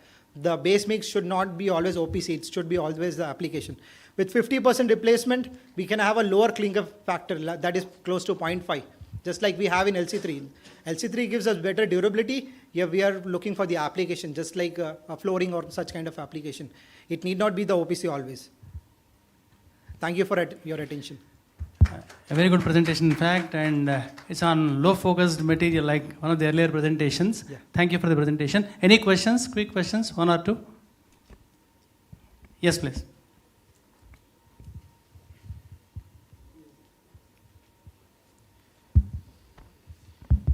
Not any question as such. Yeah. Very nice presentation, and you have addressed a very important issue of low-grade limestone, which is actually in abundance. Yes. And the way you have categorized is very useful to, for further research. Yeah. Yeah. Thank you so much. Thank you. Very nice. Yeah. So it's a compliment, not question. Any questions? We'll go to the next presentation. Yeah. Thank you for your participation in ACECON 25. Then we have last one. Yes. The other 2 presenters, they're not turned up, so we have included one paper of Ms. Deepti on an extensive study on alkali activated cement prepared with different activator combinations, which is scheduled the afternoon session. Now we are including because of some technical reasons. So please complete it within 10 minutes, 8 to 10 minutes. Thank you. Sure, sir. Thank you. So a very good afternoon to one and all. I'm Deepti Carroll, here to present my topic on extensive study on alkali activated cement using different activator combinations, which was performed at Usmania University, Hyderabad, under the support and guidance of Dr. D. Annapurna, Dr. P. Anuradha, Dr. K. L. Radhika. So these are the contents that I'm going to cover as part of this presentation. So I don't think any introduction is required for geopolymer. And the standards that India has set for itself in terms of carbon emission reduction and renewable energy by 2030 is something that we are talking about, and we have seen professors talking about throughout the conference. But I would like to draw your attention towards this IPCC guidelines for the overall carbon footprint. It does not, it also includes sulfur dioxide and nitrogen oxide as well, indirectly, of course. Also, I wanted to, geopolymer concrete is very known, but still, although it's coined in 1980s, it still has its commercial, problem that it's facing. So the reason being the sodium hydroxide solution preparation and the hygroscopic nature, so these aspects. So how does alkali activated cement fit into this? So in this direction, we have gone through thorough literature, and we understood that it's quite possible to make this alkali activation in this powder form only when the fly ash and GGBS, and this is Faris Matalka has shown as part of a study, and even in the long term the crack pattern we can notice in this picture.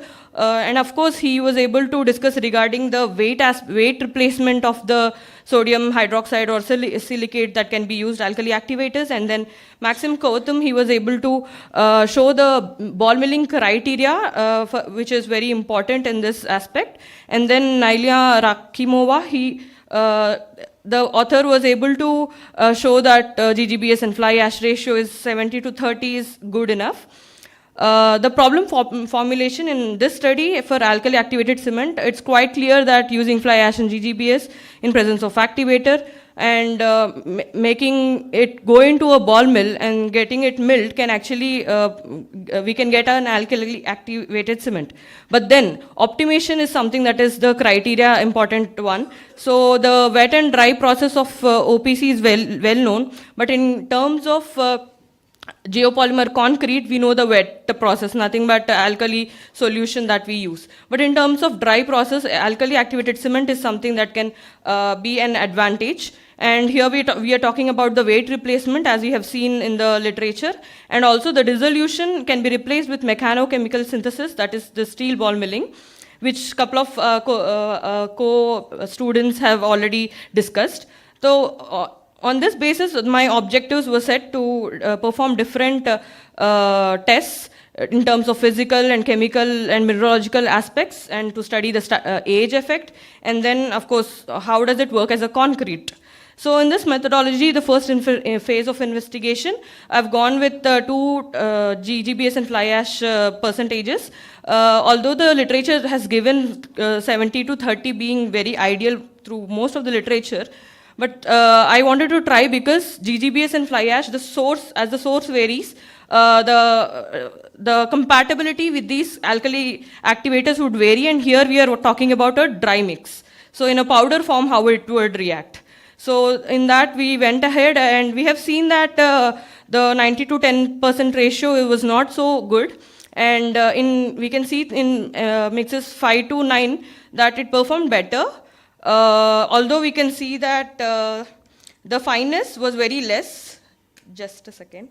The fineness was very less here, and the sieve was actually greater for a mixed case of MgO and silicate, sodium silicate with 5% replacement. And that is because, and even at that point, we noticed that 17.1 Newton per mm square was there with manual mixing itself. So we went ahead to increase the fineness and reduce the sieve percent residue using the steel ball mill. We went to NCCBM, and with this approach to go for 4 series of combinations. Those are sodium silicate to sodium hydroxide, silicate to MgO, silicate to carbonate, and carbonate to MgO. So for instance, I'll explain the one series. M11 here represents the first mix of sodium silicate to sodium hydroxide series, with the 5% of sodium silicate and 3% of sodium hydroxide that was used. Because I fixed my GGBS content because of the previous phase of investigation, my remaining percent is fly ash, about 62%. So like that, we have gone for about 14 mixed cases, with one mixed case being duplicated in order to understand the age effect for 1 month. After 1 month, if I take my cement and perform these tests, how does it perform? Because OPC has a 3-month period of storage time. So how does this cement perform? So I went, yes, sir. So I went ahead with this, and this is the ball milling criteria. So coming to the results and discussion. So in the physical analysis, we understood through fineness by dry sieving that 2 of our series was able to match the requirement. And of course, permeability doesn't have any limits as such, but a very fine results we got. In terms of shrinkage and expansion, it was very less compared to the OPC, and I'm trying to compare to OPC because we are planning for a replacement in that sense. So in terms of consistency, my water content was noticed to be reduced compared to the OPC, although there was fall set that is expected because of the alkali activation that is taking place. The initial setting and final setting time was observed to be low because of the rapid setting that we have seen. The compressive strength was around 34.6 megapascal, and an increment with 90 days curing is something that we saw. Ambient curing here we used. Transverse compressive strength, we got close to sigma by 3, and then heat of hydration was very less, and at 28 days, there's no heat of hydration that we noticed. Coming to density and shrinkage, they were less. Air content was close to the standards, and then fall setting was something that we noticed. Fineness by wet sieve was little high. So we can see that it has passed through most of the tests. Only the places where the red portion is highlighted, that is where it fell back. But otherwise it has passed, and we went for concrete also to get a average strength of 21.3 megapascal for M15 grade concrete. So this is the particle size distribution analysis that we performed over all the samples, like mixed cases, in order to get our D50, D90 to compare with the cement. And then, of course, XRD, which proved the amorphous fly ash, which is responsible for the geopolymer structure, and the quartz and mullite contour were high. In XRD, the different chemical composition we assessed in order to get this coefficient of acidity, basicity, and hydration modulus, which are responsible for the geopolymer structure. And please go to the conclusions. Yes, sir. Yeah. So this is the SEM analysis that we have performed. We have seen that the ettringite formation was there for a mixed case where carbonate and silicate was used. So coming to the conclusions, which I've already briefed as part of my results and discussions. So, but what is the best activator combination is something that will interest us. So that is where we found the silicate to magnesium oxide combination, 10% each, has given good results. In terms of 28 day, when it comes to 90 day strength, carbonate and magnesium oxide perform better. And the compatibility between the silicate and carbonate was very less, so that so we noticed this aspect, that ettringite formation. And in terms of M1 series of silicate and sodium hydroxide, surprisingly we got very low strength, although in terms of geopolymer concrete it's very known, but in terms of powder form the reactivity was less because of the core structure is what we understood through the different parameters that we studied. And so overall energy efficiency also we can compare, though the cost is high here and the renewable energy like steel ball milling is there. So we can think that, you know, the overall energy again can be boosted up, but if we compare the whole picture of cement making, then it is actually less, as per the author also we have seen. These are the limitations and future scope, references, and the published paper and conference as the study. Thank you. Thank you, Viti. A nice presentation, and your voice is good. I wish you join academia. Any questions, please? Quick, one question, quiz. Yes. Just one question. Sure. How did you quantify this flash set? Sorry? Flash set, you were showing some graphs. Quantify. How did you quantify? So there is this VCAT apparatus that we use to see the penetration. We did not quantify as such, but for all mixed cases. You are giving some values, 100, 120. No, not for false set, sir. I can project that. We just noticed that criteria to be common in all because of the alkali activation that usually takes place in this. And you are saying all mixes, you had some issue of false set. Yeah. So how did you work with that after false set? So it's not like because it is suffering false set, the cement is not working. That is there, but even in that case also the formation of the cement cube is still good enough. How did you cast it? Once it is false set, how you brought it back? Sir, we will have to work little bit more to get that consistency, of course, but then we'll achieve it. Okay, thank you, Zipti, and thank you all for your patience listening here. And it's a wonderful session. We have come to an end of this session. My special thanks to Dr. Ramchandra for the keynote presentation and all the authors. I thank all the authors also. And we are on time, no problem. 2:30 we have a plenary session in the main hall, that is Kohinoor Hall, and half an hour we have for the lunch time. I request all of you to have lunch and come back again and join us at 2:30 in the Kohinoor Hall. Okay? Thank you all for your patient hearing. Now let's felicitate our keynote speaker as well as our session chair. I invite Dr. Gangaram, sir, EC member, ICI, to felicitate our chair session.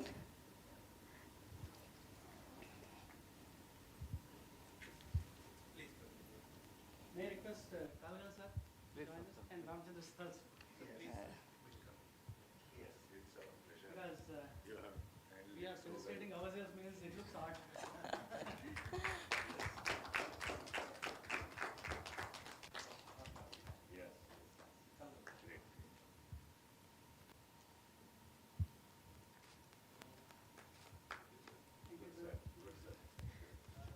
Now I request Dr. Gangaram sir to felicitate our keynote speaker for today, Dr. V. Ramachandra sir. Keynote speaker.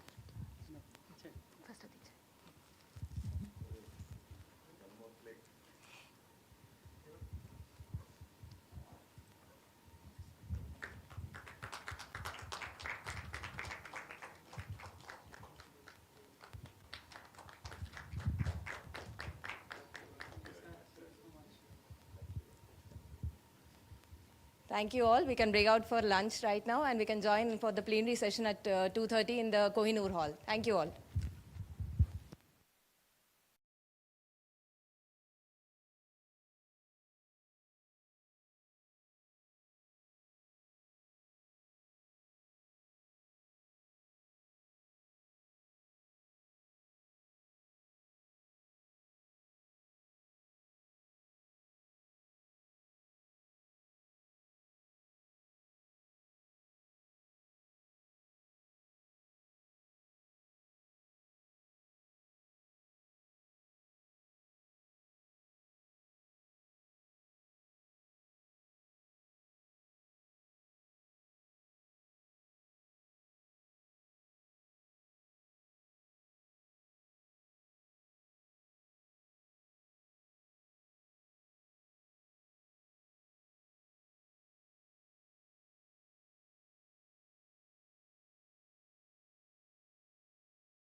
marks in the evaluation process, so you need to stick to the time. That is strictly 10 minutes. Okay.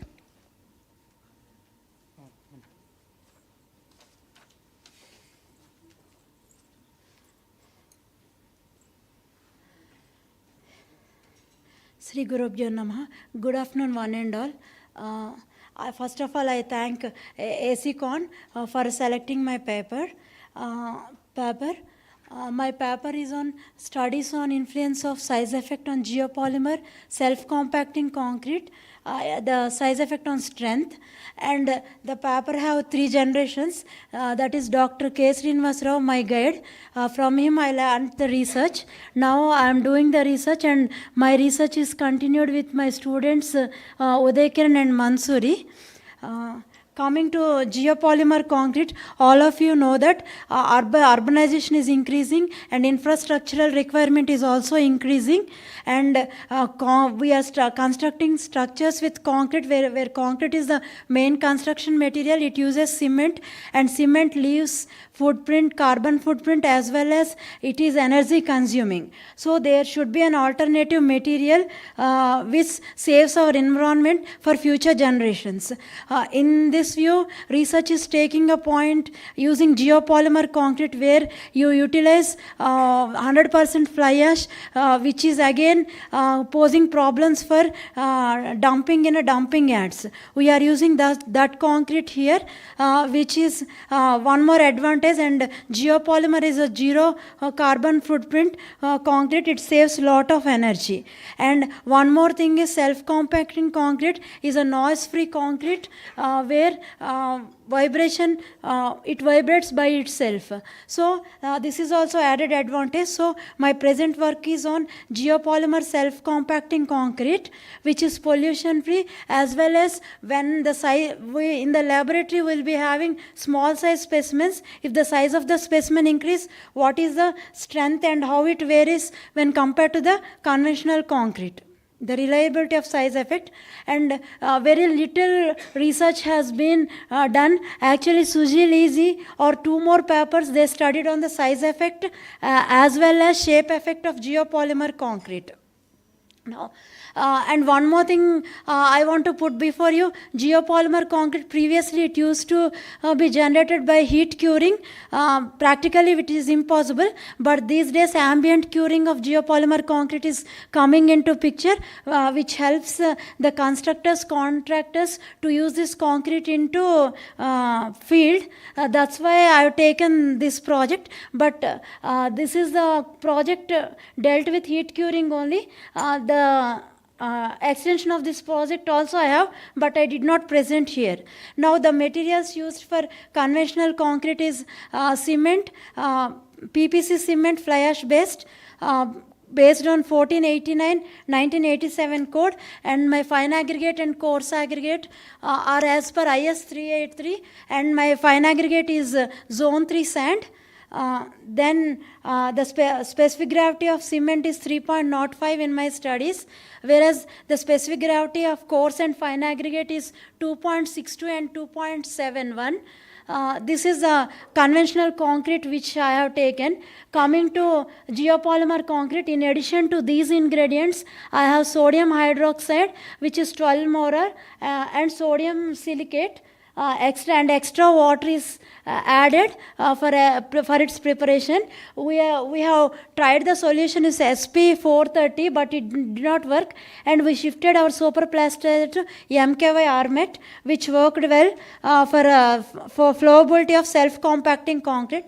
These are my mixed proportions. Fly ash is 472 kg per meter cube, fine aggregate is 598, coarse aggregate is 802 for a geopolymer concrete, and the ratio of NaOH and Na to SaO3 is 0.4, extra water is 0.05, and the dosage of SP is Armet is 1.9%, and conventional carbon directly have taken 1:1.5:3, because this project is done with my BTech students where they don't find time to initialize the strength by several times. And one more thing I have to acknowledge Mr. Gafur. The mix was directly taken from his paper, which was published in Science Direct. Directly I have taken the mix, and the mix generated me 20 MPa concrete at 28 days. Now the testing procedure, we have taken the raw materials, we have mixed it, then prepared cubes. My set of samples for size effector 100 by 100 by 100 mm cube, 150 by 150 by 150 mm cube, and cylinder is 150 by 300 mm. Generally in Indian conditions we will test cylinder for split tensile strength, where Americans use cylinder size 75 by 150 for testing strength. That's why, since the size of the cylinder is very less, they could be easily achieve 200 MPa, 100 MPa in American standards. But in my research, I have taken these 3 samples for testing. Here I used, I presented only heat curing in this paper, and only have tested compressive strength. Now the testing is taken according to the guidelines of IS 516, and in these days IS 456 latest code, it has said that 150 mm to be standard cube, less than that we should not use in the laboratory. So for my results I have taken 150 mm results as my benchmark. And for self-compacting concrete I have designed, I have test V-funnel test, L-box test, and slump cone test for its workability. Now, figure 2 shows heat curing in the oven, and I have kept in the oven for 60 degrees temperature 24 hours, and figure 3 shows the testing of the specimens in CTM at our laboratory in Itham College. Then results and discussions. First of all, the workability test. When we done with a slump cone, it has given a value of the flow is 660 mm. According to IS 10262 2019 code, it helps in generating columns. That concrete can be used for columns. Then L box, it is a 0.9. That ratio is enough because it should be less than 1. And V funnel, it is 9 seconds, which is allowable. Henceforth, the self-compacting geopolymer concrete of M20 grade has been generated, and it is also followed the guidelines of IFNAR standards. Now the strength I have already told you, 150 mm cube I have taken reference. At every stage when I generate this graph,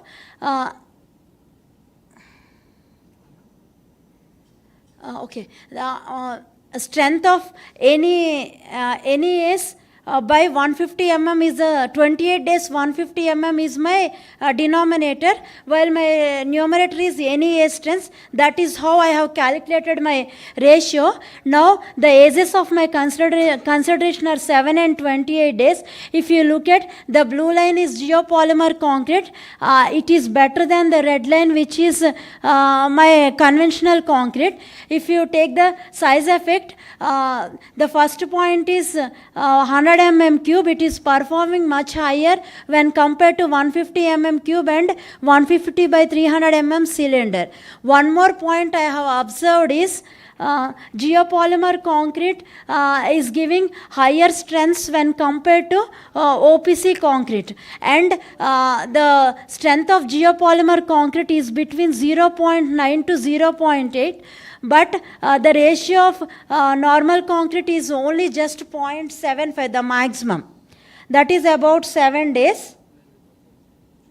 And coming to 28 days, though both are be similar, the red line and blue line are both similar, but the blue line, which is SCGPC, is little bit more higher strengths it is giving. And one more point I observed in research is the 7 days strength and 28 days for GPC is not much varying. When we say in conventional concrete, 2/3 of strength 28 days should be achieved by concrete concrete at 7 days.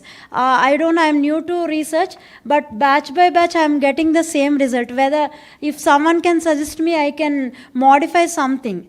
This is what I have observed. Then one more important point I want to let you know, the strength from 150 mm conventional cube to 100 mm cube. The difference in strength is very less when compared to strength difference from GPC concrete 150 mm to 100 mm cube. What I want to say, what is the finding of my research is, as the specimen size improved, the size effect of specimen on GPC concrete is very minimal when compared to OPC concrete, because OPC concrete is showing a lot of strength variation as the size of the specimen is increasing, but GPC concrete is not doing the same. These are my conclusions. As said earlier, at 7 days, the strength of GPC concrete is declined by 0.95, 0.86, 0.73 times at 28 days. And the 7 days strength is nearly 90% of my 28 days.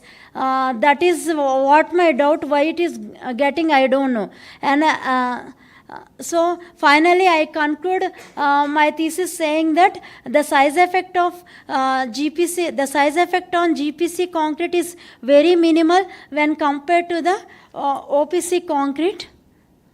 These are the references. I thank all people who are indirectly or directly contributing to my research. Thank you one and all.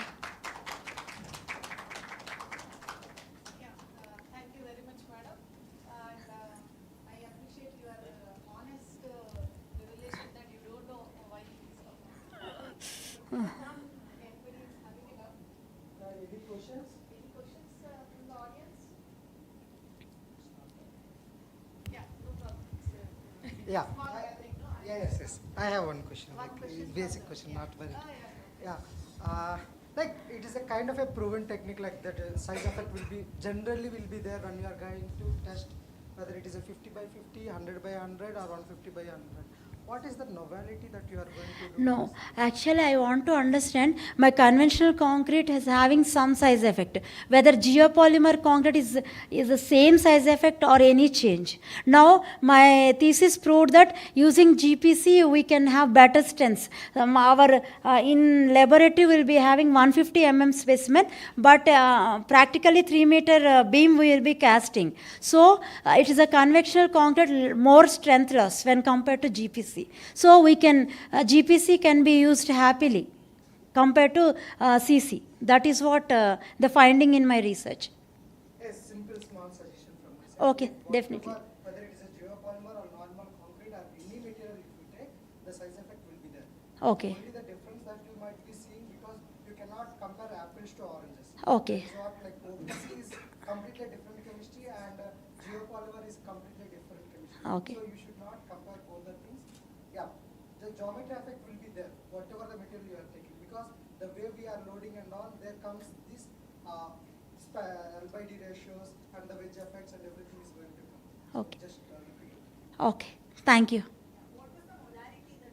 So 12 molarity, because a lot of research papers are doing 12 and 16. So I have picked a 12 molarity, but the mix was directly taken. No, that's what. Lot of research papers 12 to 16 their molarity, sir. So no, I did not notice any efflorescence. Thank you. OPC concrete, did you, when you OPC concrete you said you made use, no? And what about that PPC? You said you made use of PPC. Conventional concrete, I told ma'am. For conventional concrete, you didn't make use of OPC at all. So you made use of PPC instead. PPC instead. Right? Yes, ma'am. So PPC. instead of like PPC means almost pore filler effect might have reduced. You might have seen SEM. Okay, scanned electron microscopy okay, all that. investigation. Next time. Thereby you will get a clear difference between these two Next. types of cement. Okay. Next time. Thank you. Next, who is next one? First one, huh? Thank you very much. Pavan, Pavan is going to give presentation on strength characteristics of no cement concrete using artificial neural network. Stick to the timing mark, 10 minutes time, okay?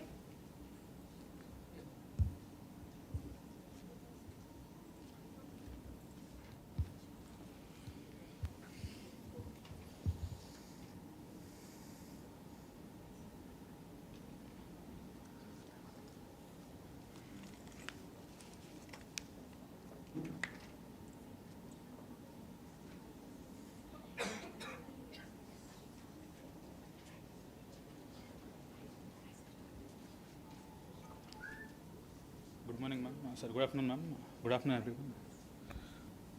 Good afternoon, ma'am. Good afternoon, everyone. This is Pawan. I'm ME pursuing student from CBIT. And my presentation is about strength characteristics of fly ash and GBS based geopolymer concrete. I'll be using ANN tool for this. So there's a brief introduction about ANN tool. It is nothing but how software will understand what the data we are giving. That is how it understands the data.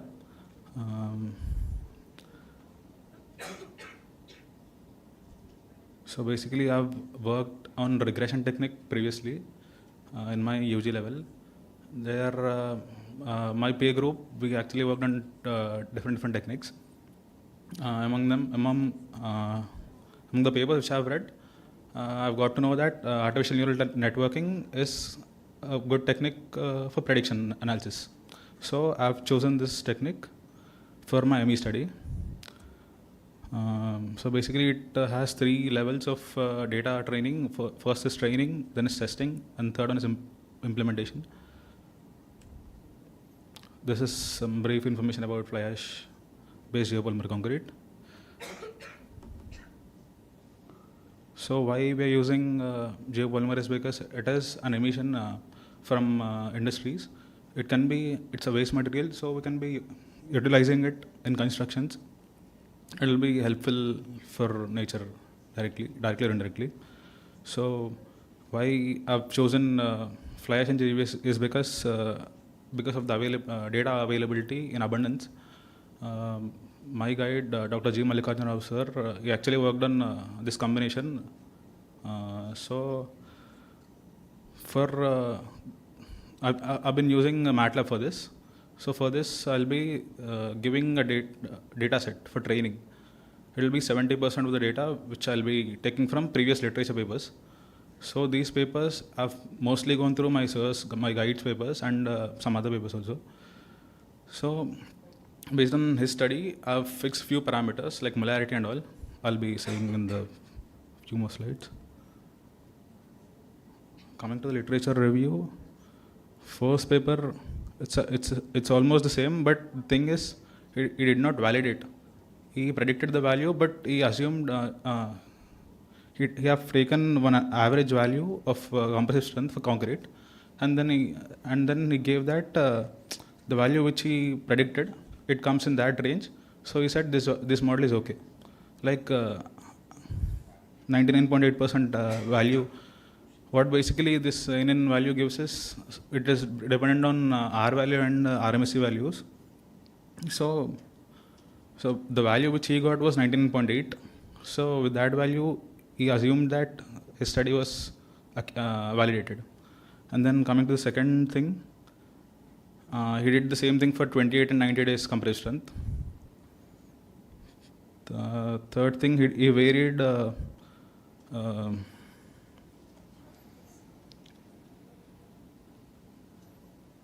here basically 70-30 is the optimal ratio which is preferred for ANN techniques. But here what he did is he used 60 for training, 10 for testing and 30 for prediction. And here they have modeled by varying different hidden layers, number of hidden layers and number of neurons. So based on that, the R value and RMSE value will be varying, and based on these values, they have selected one optimal model, and those are taken for the accurate value. Those are considered to be, according to his results, those are considered accurate. And in the next paper, they have used 6 input parameters in predicting compressed strength for recycled coarse aggregates by using recycled coarse aggregates. And they have achieved 99.8% performance value. And here also they have done the same thing by varying number of hidden layers and neurons. And these all papers have kept for reference, like from these papers I have taken the data, these 4 papers. And objectives are, first I'll be predicting the value, compressed strength value, and these are the 2 parameters, fly ash GGBS.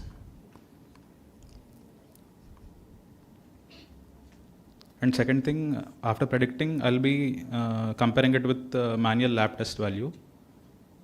And third thing, it is totally statical value to validate even the. First, I'll be validating it with manual test, and then I'll be validating it with statistical method. This is the methodology. First, I'll be fixing the variable parameters. Then, from available research papers. Why available research papers is because casting process for geopolymer concrete is bit costlier. Like alkaline solution will be a bit more costlier. So I've limited my study to few specimens instead of casting even for the training samples. So only predicting sample will be in my hands. Training thing is taken from previous literature papers.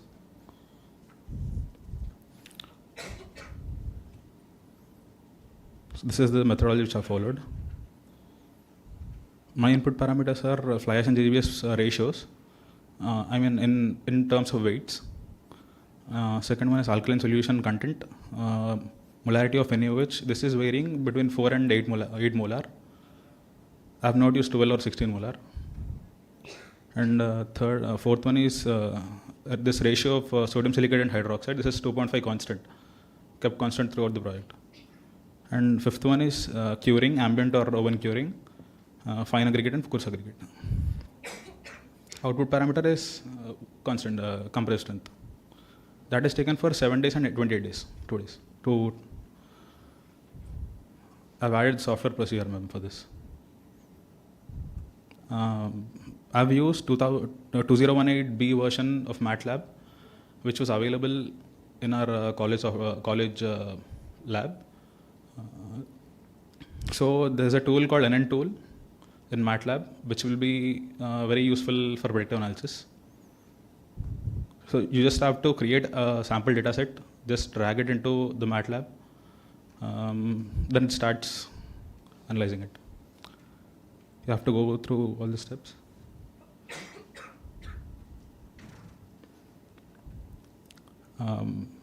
Based on the papers which I've studied, I've got to know that feed-forward back propagation is a better option among all these 7 to 8 options available in MATLAB. So I've used a feed-forward back propagation algorithm. And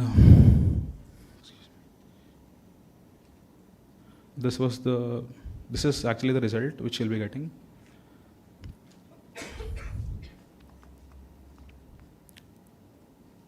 The first thing it describes for the target, that is for first training first. Training in the sense 70% data set. Second is validation, the validation set which you'll be giving. That validation set is actually implemented in lab also for compressing test. That is overall value 0.95. That to 0.95 was because there was a lot of ups and downs in the values. I should have filtered data even better.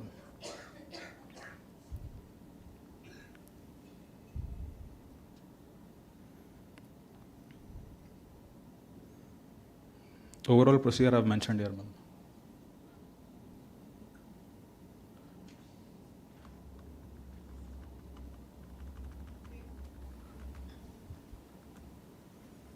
These are mixed proportions for OPC, and at the end I've compared OPC and GPC also. This was just an add-on into the project, ma'am. And GPC mixed proportion, it's actually based on strength. Like I've assumed there's no fixed method to design GPC mixed design. So I've utilized my sir's PhD work, Mr. Dr. G. Mallikarjuna Rao sir PhD work. So where he fixed 20 MPa strength, and based on that he have designed the quantities like fine aggregate, coarse aggregate, fly ash and GGBS. So I've used this paper and then I've designed for my required strength values.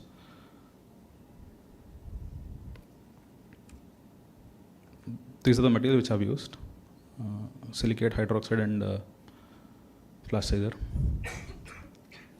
These are the strengths which I've got, ma'am.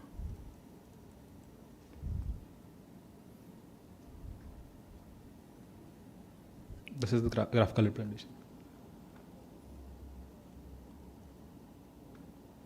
This is ambient curing and that is oven curing for 20 MPa strength. This is for 40 MPa and this is for 60 MPa. And at the end, this is what I've done by varying number of hidden layers. I've utilized the previous works. So at 3 hidden layers, I guess. At 3 hidden layers, I've got the best result, 92%. Yes, this is explanation for that.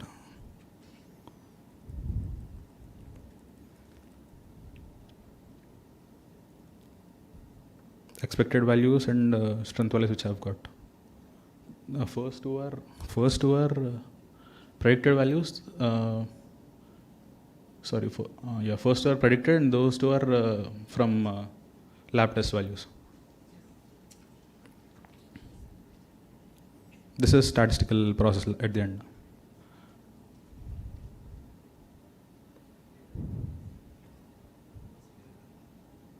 So RMSE basically it has to vary between 0 to 0.55 just to validate whether this model is okay or not. RMSE should vary between 0 to 0.55.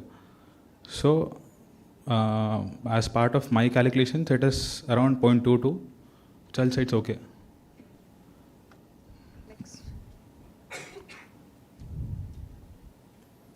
Well, this is the conclusion which I've made, ma'am.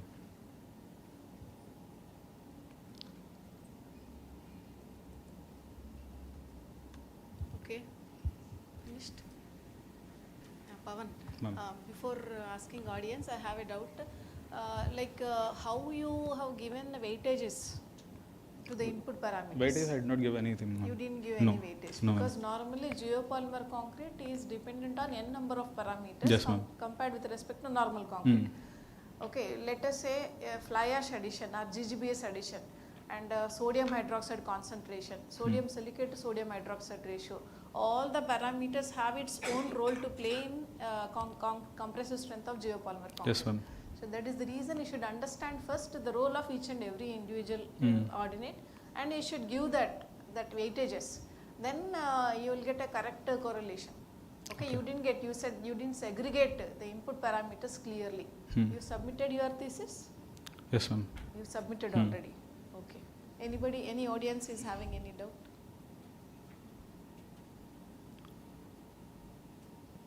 Okay, data set where you have taken? From where you have taken data set and how many samples it is having? It is having around 270 or somewhere around 270 or 280. You have generated this or you have imported from some other software? Not software. I've taken from previous papers actually. Okay. These parameters were already available. These set actually. Those 7 parameters. Literature. From literature. Yeah, yes ma'am, literature, yeah. Actually 10,000 samples are minimum needed to get a right proper strength in AA. Please check that. Thank you. For that thing, prediction set, I've minimized it, If prediction set is large enough, then you have to train it even more. Like you are saying 10,000 set, no ma'am. So if you are saying 10,000 set, for that also you have to give a big prediction set. 70-30 is a ratio, ma'am. Okay? Okay. 70, like that I've planned and I've minimized my prediction set. Okay, ma'am. Next, who is next? Yeah, next presentation is given by Yarlagadda. Title is Predicting Concrete Compressive Strength with Minimal Input Features, Machine Learning Perspectives. 10 minutes, ma? Sure.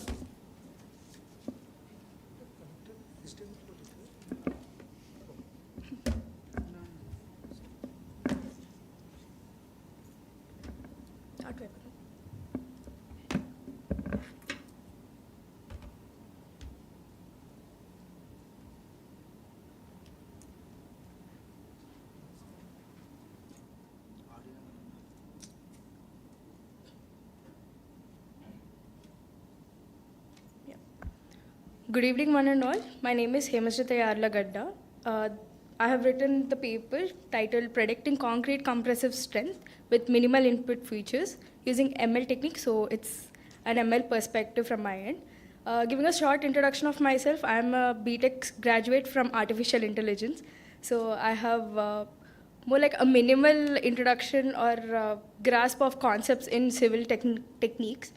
And a small backstory for why I'm actually doing this is there is a popular website called Kaggle by Google, which is extensively used by AI and ML engineers to enhance their skills in AI technology, to enhance their coding skills.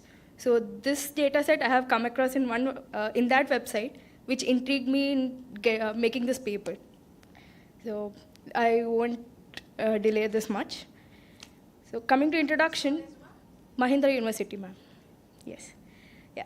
So we all know concrete compressive strength is very useful for in the industry itself. Even if you want to build a building or anything or testing itself, you need to understand what the compressive strength is.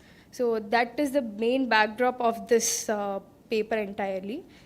And using ML techniques, so this project aims to predict the compressive strength directly using multiple input features. I've not extensively used all the input features, but the amount of input features which are available in the dataset, which I'll be talking later in my presentation. And the accuracy is what is mainly targeted in here, which model predicts better, which will be helpful to enhance the predictions in future as well. So the main problem statement is every industry is facing pollution over this at this point of time. Every industry is generating pollution in some or the other aspect or in some or the other way. So in this industry also we have, and one of the contributor is concrete. So putting that in terms of low carbon concrete is one agenda we all have been working for ages right now, and we are still working for a better future. Okay, coming to the data set, I have around 9 columns over here, which you can see. The main columns are the input features, and the columnmost column is what we are going to predict, which is the concrete compressive strength. I'll give you a small brief of what exactly the features are. So this is a histogram I have shown on what are the frequency of values of each input feature has. And as you can see in the x-axis, you can actually see what is the minimum value and the maximum value as well. Especially when coming to fly ash and age, you have the value starting from 0 itself. For your reference, fly ash is to the top left corner over there, because the font is very small. Yeah, sorry for this. So that's for your clarity. That is the fly ash over there.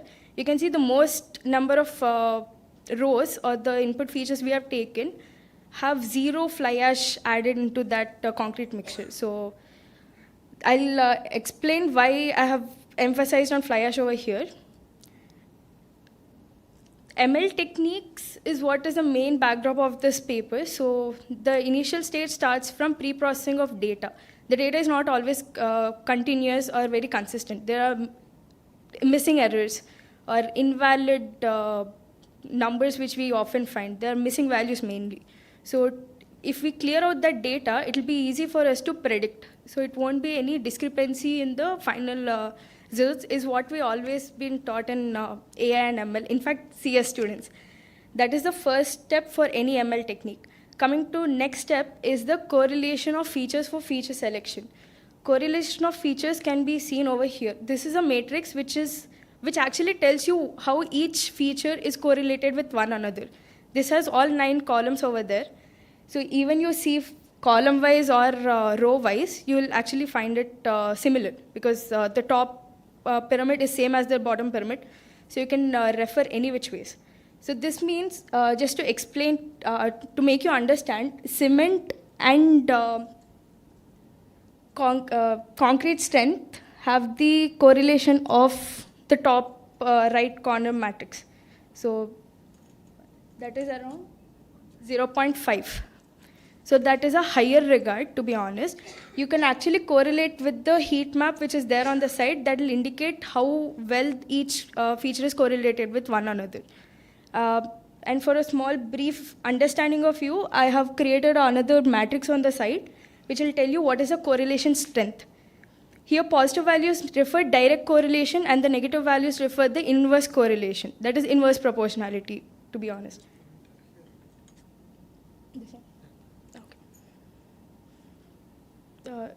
Yeah, the pointer is visible for everyone. So the strong positive means it is highly correlated, and weak negative means it's relatively weaker compared to the other features. Now, here the main paper revolves around understanding each ingredient which goes into the concrete mixture. So to analyze that, we should understand how each and every variable is impacting the concrete strength. So I have tried to minimize the input features and analyze what is the major contribution towards the strength, what is the least contribution. According to the earlier table we have seen, we have fly ash as the least correlative. So removing that, we are left with 7 top features, which are age, cement, superplasticizer, water, fine aggregate, coarse aggregate, and burn furnace slag. These are the N features we are going to take. Here, N refers from 1 to 7. But in this presentation, I will be showing you about top 7, top 6, and top 4 features. So the results are analyzed on evaluation metrics in ML language. Basically, it's like the RMSE value which we saw in the earlier paper, that stands for root mean square error. So that shows you the error which we have from the actual ones which we want and the predicted values which we have obtained from different ML techniques. Yeah, this is the results of top 7 features. There are different ML models, to be honest, and each has their own way of predicting it.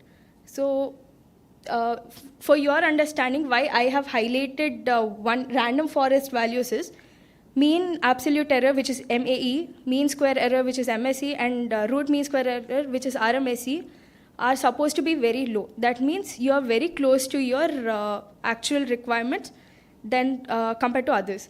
And R square is more like a metric which will show you how close or how closely related it is to the final concrete compressive strength. So R square has to be higher, and all other error values have to be the lower ones. If you see in this, the red line which is at the 45-degree angle is the optimum value which we usually get. So we always compare the errors compared to the red line. So each blue dot refers to the value I've gotten for that particular value of multiple input features. So if you can see, this is KNN, that is a K nearest neighbors. How many values are near to that particular value? It gave us a very scattered plot. Next is a support vector machine, which again revolves around the similar topic. That also gave us a very scattered plot, but very congested in one single area. It was not equally divided. But coming to random forest, which is another classifier, gave us a much better prediction in this case. This actually you can see in terms of top 6 and top 4 values, which I'll be showing now. These are the results for top 6 features. Even if you see here, the MAE, MSE, and RMSE values are very less for random forest, and the R square is higher for the random forest itself compared to other metrics. And these are the similar graphs generated for top 6 features. And similarly, these are the values for top 4 features. And this also tells us the random forest classifier is a better metric compared to other ML models. And these are the graphs. So you see, not every ML model is very useful for us in prediction. So we should be very careful on what exactly we are choosing and how exactly we are trying to analyze our data. So in conclusion, I would like to say random forest is best, as we saw on comparison with the other ML models and their evaluation matrices. And the top 4 features are age, cement, super plasticizer, and water. These have been consistent in top 7, top 6, and top 4. When you actually go back, you wouldn't see much of a difference between these error metrics for each of these multiple features. So it implies that these 4 are the main ones which are contributing to the concrete compressive strength compared to others. Again, I'll just want to reiterate that this is all in comparison to one another, but not directly influencing on a whole. So cement, if I take as an example, it does contribute a lot, but at the same time, fly ash also contributes a lot towards the compressive strength. But when they're together, cement contributes more compared to fly ash. So that is how this has to be analyzed. So thank you.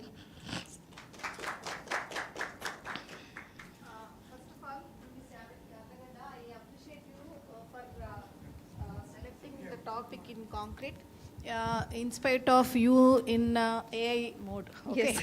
So it explains the need of interdisciplinary like projects or research appreciations, ma. And one thing is, I would have appreciated you more if you would have predicted the compressive strength equation. Can't you propose an equation in terms of input parameters? Ma'am, for that, some we would, weightages. yeah, weightages would be helpful when you use artificial neural networks, like how we saw in the previous paper. Okay. That what happens is artificial neural networks, it actually gives you bias for Yeah. every single input feature. Just like how the previous paper has done a feed forward and a back propagation. Feed forward is basically assume a cycle, a 4-step cycle. So you go for 1, 2, 3, 4, and again you go back to step 1. So reiteration constantly happens. That means your model is already learning from what it has already learned. So the bias keeps increasing or decreasing, and then you'll finally get to one whole equation which has cement as, suppose just like how we got 0.5 as the correlation value. So it will be like half into cement, square, or cube, or whatever the exact relation is, we will get in that type of modeling. Yeah, one more is this concrete compressive strength prediction you might have done for standard grades. Yes, grade, ma'am. Up So to, this up to does, what grade you targeted? I am not sure of that, Okay, because as I said earlier, this whole website what we use, it is a generalized website. So we do not usually get the specific details of each and every input data. We just get the input data which we usually process. Okay. But as a non-civil student, I was very intrigued to understand what exactly all these are. That is the reason are. I said, no, I appreciate you for that. So even if I want to understand or analyze this particular data set, I should understand what exactly is happening. So this is more like that perspective. Even if a company wants to hire a new person and then teach them on how do you actually predict the compressive strength instead of breaking 1,000 cubes every single day. So this is one base which they can start learning from. Yeah, audience, any doubt?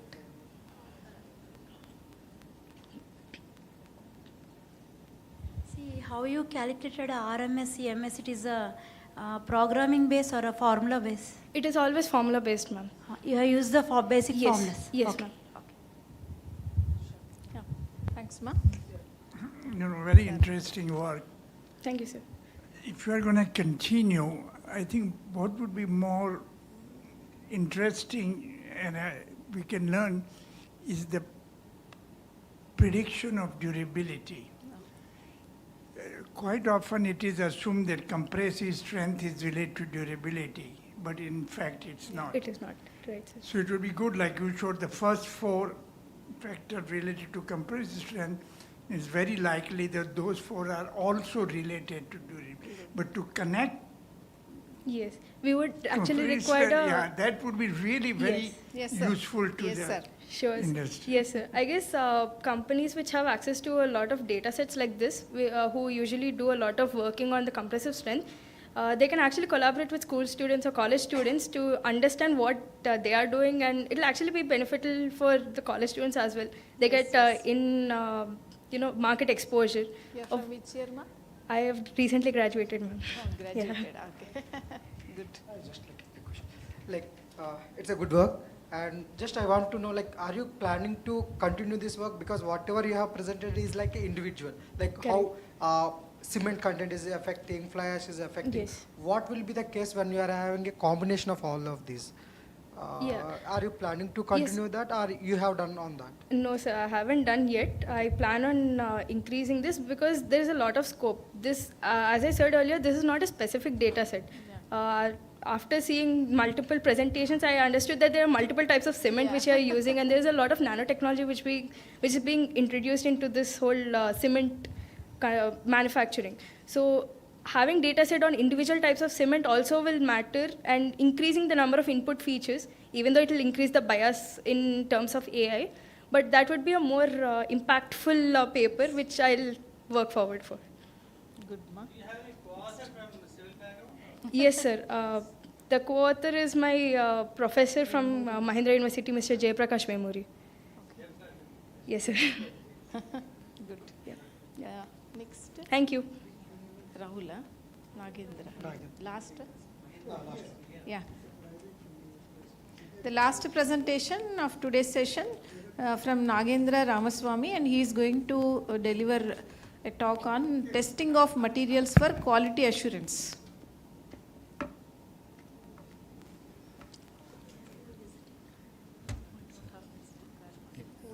Shall I keep all this? Okay. I may need this. Is it possible to connect?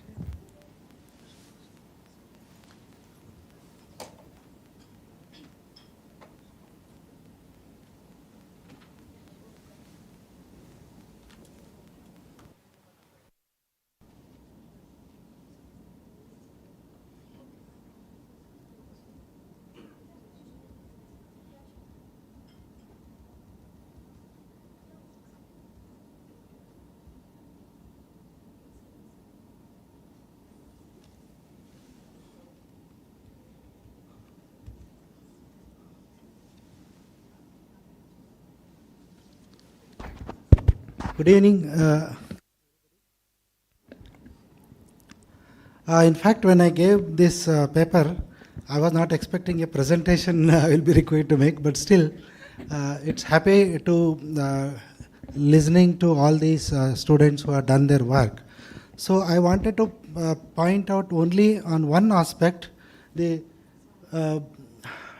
testing of construction materials for quality assurance. It's a very vast subject. We cannot cover in 10 minutes. Definitely each material take 10 minutes or more than that only. But I changed all my way of presentation, what I wanted to do. After I came here, I came to know that I have to make a presentation. So I am heading a laboratory in Bangalore in the field of testing for more than 40 years.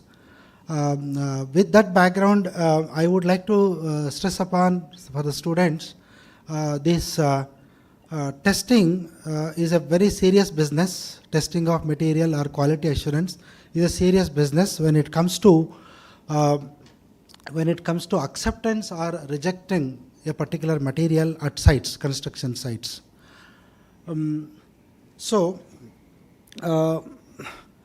Quality in constructions, most essential aspect is strength, serviceability and durability. Normally, quality norms are prescribed through specifications, standards, codes of practice, construction practices, good construction practices, etc. They are usually laid down in the conditions of contract. Every project has a condition of contract, and you have to deliver certain things. So while delivering such requirements of a project, we need to follow and also document each and everything what you do at various stages of construction. The documentation plays a very important role. So even though it is obligatory on the contractor to comply to these quality aspects, it is necessary for the client, whoever is floated the tender and who is expecting the contract to be executed by a contractor with the help of sometimes project management consultants, or sometimes the structural consultants, or many other consultants who carries out various works at different levels. So quality control and quality assurance are the most important thing, And what I'm going to talk about is about the quality control through testing of materials. I told you, I'm not going in details about the testing of materials, but why we need to test the material before we use, to accept or reject. Because once you use a material, if something goes wrong, which is not tested, which is not assured for the quality, you will end up with serious problems which will be very costly when it comes to repairs and rehabilitation. So prevention is better than cure. So in order to prevent these things, the quality assurance plays a very important role. Many important decisions are based on the results of tests conducted on building materials. Test results are used as a first level quality control measures in a quality assurance plan. It is not necessarily that if you have a good material at your site, which is having all pass results, conformity results, if you do not use them properly for making the concrete, if they are not mixed properly, if they are not placed properly, if they are not compacted properly, if they are not cured properly, then the good materials will end up in a bad construction. So first level quality of control is through the testing, and second level is through the good construction practices. The test results are used, for example, to check materials against standard specifications. There are Indian standards, ASTM standards, Bureau of British standards, Euro norms, many standards are there, ISO standards. So to evaluate the performance of structural systems, you may make some systems using these materials. These systems, how they perform under different loading conditions, different environmental conditions, these you can evaluate with the help of the test results. Then to accept or reject a structural component under dispute, something you already built, there is a slab which has got extensive cracks, or it has developed many leakage may be there in the slab. So to accept or reject a component under dispute. So again, these tests becomes very important. Test results become very important. When our decisions are based on test results, it is important to have some indication of the quality of test results. What is the quality of test results? This is something normally we don't discuss in the classrooms or something. What is quality of test results? What are the things which we are going to use while doing the testing? It must start from the sampling of materials. It must start from on which equipment you are going to conduct the test, whether that equipment is calibrated or not, whether you are applying the right rate of loading or not, whether you have cured the samples under required temperature and humidity conditions or not, whether you are having the required samples at various ages. These things matter when you want to get a good quality of results. That is the extent to which they can be relied upon for the purpose in hand. To obtain reliable results, testing laboratories shall adopt certain quality assurance measures. Such measures include use of standard or validated method of testing. Suppose we are using Indian Bureau of Indian Standards, IS standards are there, ASTM standards are there. These are all validated. That means already it has gone through so much of research and scrutiny and input from the industry. Finally, we have arrived at a standard. So this standard is okay. Suppose there is something you are testing for which there is no standard. There is no standard. Then what you have to do? You have to do continuous testing, develop the data, use the data, send the same sample to other laboratories, get the data, and then compare the results, and then finally decide. You validate a method. Whatever you are proposing, you need to validate a method. It can be done through repeatability of test results, reproducibility of test results, interlaboratory comparisons, sometimes proficiency testing. So these are all the different levels of assuring the quality of results, test results, or validity of test results. So proper sample, the use of state-of-art equipment. Equipment, as I already told you, it should be calibrated, it should meet the requirements given in that particular standard. If you look at Indian standard, if you take a cement testing of cement for its quality, you have so many tests: setting time test, compressive strength test, soundness test. Every equipment has its own specification. Again, that equipment has to satisfy another Indian standard. So if you take one testing standard, you can form more than 200 checklists. One test standard can have more than 200 checklists, and you have to confirm whether my cubes are having 150 plus or minus cube molds are having 150 plus or minus 0.2 mm tolerance. If you have such a mold, then only your cubes will be proper, parallel to each other.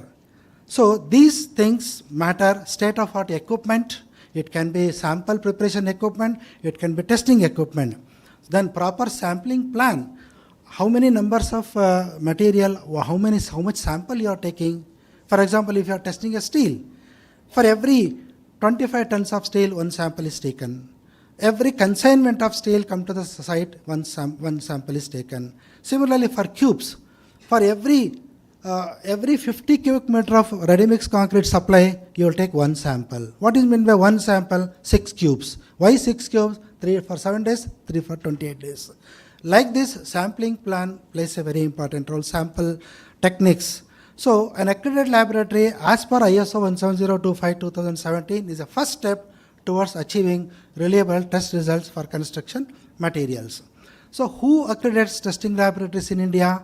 It is the National Accreditation Board for Testing and Calibration, NABL, which is there in at New Delhi, and now they have opened centers in other places also. One in Ahmedabad, and second one is in Bangalore, and the third one is in Calcutta. Fourth one, of course, the first one is Delhi only. We call it as ABCD. Okay, so these accreditation bodies, they accredit laboratories. Whoever applies to them, it is not compulsory. How it becomes compulsory?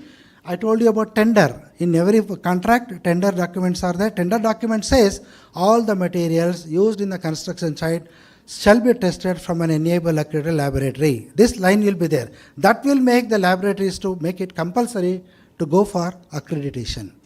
So, an enable logo will be like this. But a laboratory, while using their logo, they have to put the test certificate number below that. Enable can only use this logo, but the laboratories which are conforming to the requirements for the competence, you see the word competence.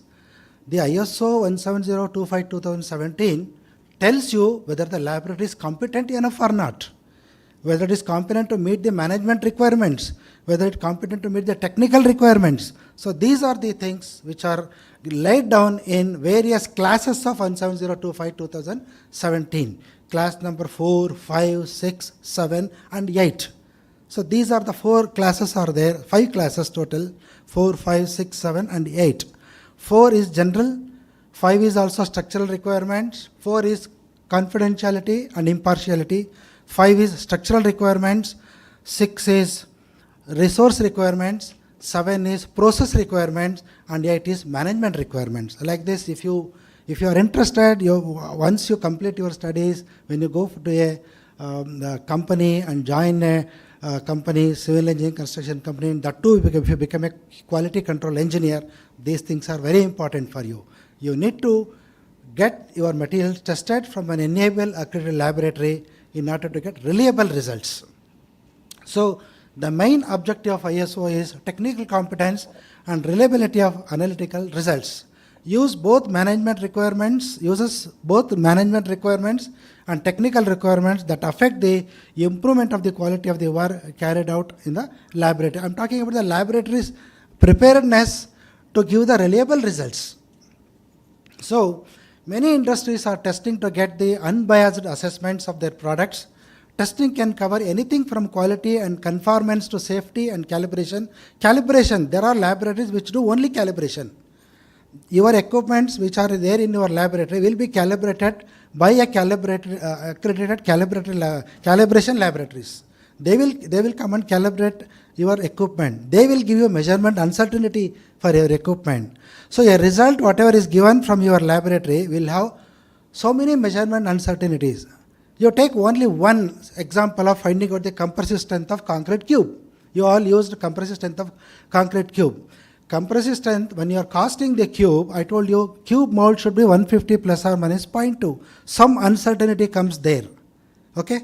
You have to cure it in 27 plus or minus 2 degrees Celsius temperature after they are removing from the molds. Then temperature also can give you measurement uncertainty. You are going to test after 28 days in a compression testing machine which has got the force calibration, correct? You will get in kilonewton. The force also gives you measurement uncertainty. All these measurement uncertainties put together, you will get total measurement uncertainty. The value of 25 Newton per mm square for a M20 grade of concrete might be plus or minus 2 Newton per mm square with measurement uncertainty. Just I'm giving an example. There is a scientific way of calculating measurement uncertainty, taking into account of type A measurements. I'm not showing in the, I'm just speaking like that only. I'm not shown in the slides. Type A measurement uncertainty, type B measurement uncertainty. What is type A? Measurement uncertainty comes to repeatability of test results. If I test 5 results, I will get 5 values. I have to calculate standard deviation. Standard deviation is type A measurement uncertainty. What is type B? Measurement uncertainty coming from the equipments you are using for testing that cube. So type A, type B is a combined measurement uncertainty which will tell the client, I am having M20 grade of concrete. My requirement is 23 Newton per mm square at 28 days. If I am getting exactly 22 Newton per mm square or 21 Newton per mm square, if I apply plus, it becomes 23. If I apply minus, it becomes 19. 19 is not acceptable. So borderline cases of the test results requires measurement uncertainty. These are all the practices done by accredited laboratories in giving the reliable test results. So this is how a certificate looks like with a logo, NABL logo, and this is how a test report looks like. There is at the top, right top, you can see the NABL symbol. When the laboratory uses NABL logo, it is called as NABL symbol with a T number. What is T number? Test certificate number. It's not so visible, but there is a T number, test number. Why it is required? If you go to the NABL website, if you put that T number, you will come to know this laboratory is accredited for so many products with so many parameters. If you go to NABL laboratory, if they give a result for a non-accredited material, then that is of no use. So like this, these accreditation processes helps you in getting reliable test results. So there are many ways of validating the test results. I told you how much time? Crossed already. Okay, I will wind up not going into any of the test materials. Only I wanted to impress you upon the importance of getting the quality of test results and reliability of test results. Okay, so how do you validate the test result? Repeatability of measurements, reproducibility of measurements, inter-laboratory comparison, proficiency testing. What is proficiency testing? There are proficiency testing agencies in India. They will prepare a homogeneous sample. They will send these samples to all enabled laboratories in India. When you apply, they will not send themselves, you will have to apply. And then they will send it, you have to carry out the test, and they will collect the results and they will analyze it, they will give what is called a Z score. Again, statistical techniques. This Z score will tell you if it is less than plus or minus 2, then your results are accurate. If it crosses 2, between 2 to 3, it is doubtful. If it is more than 3, results are not reliable. Like this, Z score is determined from the proficiency testing. So this is what I wanted to tell you. I will not go into all the details because I have taken so many things.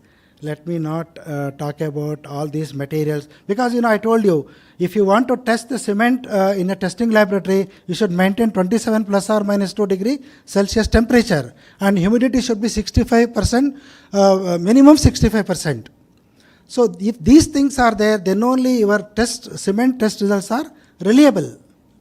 Otherwise, everything will give you measurement uncertainty on the results. Okay? So, without some other time, whenever I get an opportunity in your colleges, maybe we'll discuss. My concluding remarks are, in order to prevent deterioration of structures within a short span of its life, it is essential to use good quality materials free from defects. It is possible to ensure good quality of construction by conducting appropriate field and laboratory tests on materials of construction at an accredited laboratory as per ISO 17025-2017. So this is what I wanted to convey you. Thank you. Thank you very much for your contribution. Thank you very much, sir, for your enlightenment lecture in quality control and testing of materials. Thank you so much, sir. In fact, we all know Stedren Technologies is so famous and popular in building strengthening of buildings. In fact, our university, Usman University, also we approached you people for asking about strengthening of buildings. 2 buildings we have given the letter, Restoration, sir. Yes, yes. sir. Yeah. And one thing, sir. Regarding the quality control you stated, no sir, regarding the durability, you have any acceptance criteria, any testing from your Yeah, test? durability, there are durability tests like water permeability test on concrete specimens, Okay. RCPT, rapid cloud permeability, even a simple water absorption test as per BS standard 20, I think there is a... Accelerated corrosion testing is there, Yes, sir? Half-cell acceleration, potential corrosion tester. test, half cell potential. The half cell potential is for the site testing, Yeah. but the laboratory accelerated corrosion can be done for the steel samples. So it is as per the ASTM standard? Yes, ASTM standard. Okay. Any doubt from the audience? No questions, but I want to make a point that it's a wonderful presentation, sir. In fact, it's very much required. Yes. Because for all other fields of engineering, the final product is being tested before releasing it to market. Unlike civil engineering, where only we depend on quality control and quality assurance. So that's where this plays a vital role. Yes. And final building or bridge or anything, we cannot test it, prototype. So this is very valid session, sir. Thank you very much for that. Thank you. It's a nice presentation, sir. Like, I just want to know, like, you have done testing only in the laboratory, or even you have done some testings in the field scale? See, there are, of course, just to elaborate, accreditation is given for permanent facility and also for site, on-site facility. On-site, you cannot, you can establish a site laboratory, conduct the same test what you do in the laboratory, but there are limitations. But if you are talking the testing on the component, of course, when there is an issue, we do ultrasonic pulse velocity test, we do rebound hammer test at site, and we do load test on the slabs. So my question is, like, if you compare the strength in the laboratory and in the field, how much is the variation that is kind of allowed as per the codes or something? Because the field conditions in the laboratory is completely different from the conditions in the environmental conditions in the field is completely different from the laboratory, and where you in the laboratory it is very controlled, like it will be with more precision you are going to do, whereas in the field it is completely different. So what is the acceptance rate, like what is the deviation that I can allow to in the field? Like if I take strength in the laboratory, I may get 50 MPa. What is the minimum value I should get in the field so that it will pass the whatever the criteria that government is considering, like other than factor of safety, what we generally follow? No, I don't go into the design aspects. What I want to tell you here is the testing of cubes represents the test results of the concrete cubes, compressive strength, tells you the quality of the concrete produced. It tells you the quality of the concrete produced. Suppose at site, if you make proper compaction, proper curing of the actual member, then these results will definitely relate to that result. But what you are telling is, if we don't cure properly at site and all, there will be variation. Definitely there will be variation. Main thing is like the exposure condition is completely different, even though if the Exposure condition, exposure condition is taken into account while designing the concrete mix. Well, designing, if it is severe, you need minimum 320 kg for M20. Yeah. Okay, Thank you. Yes. Thank you. Thank you very much. So much, sir. Yeah.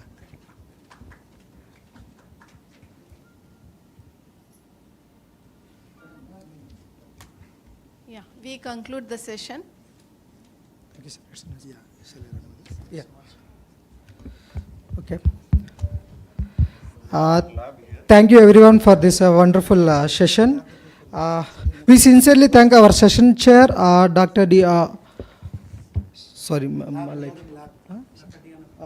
Dr. D. Anupama ma'am, for her time. Sorry, Annapurna. Sorry, ma'am. Sorry, ma'am. So we sincerely thank our session chair, Dr. Annapurna ma'am, for her time and guidance for all the participants. We would like to felicitate with a small memento. I request Professor Janadra sir to felicitate ma'am with a token of appreciation.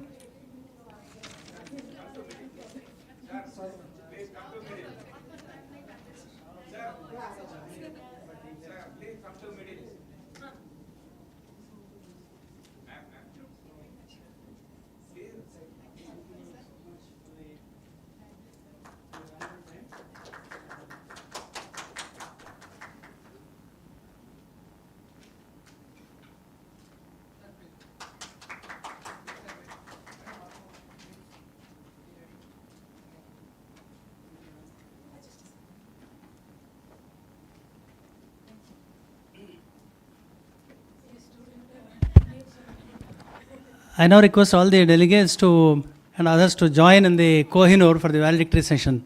Thank you all.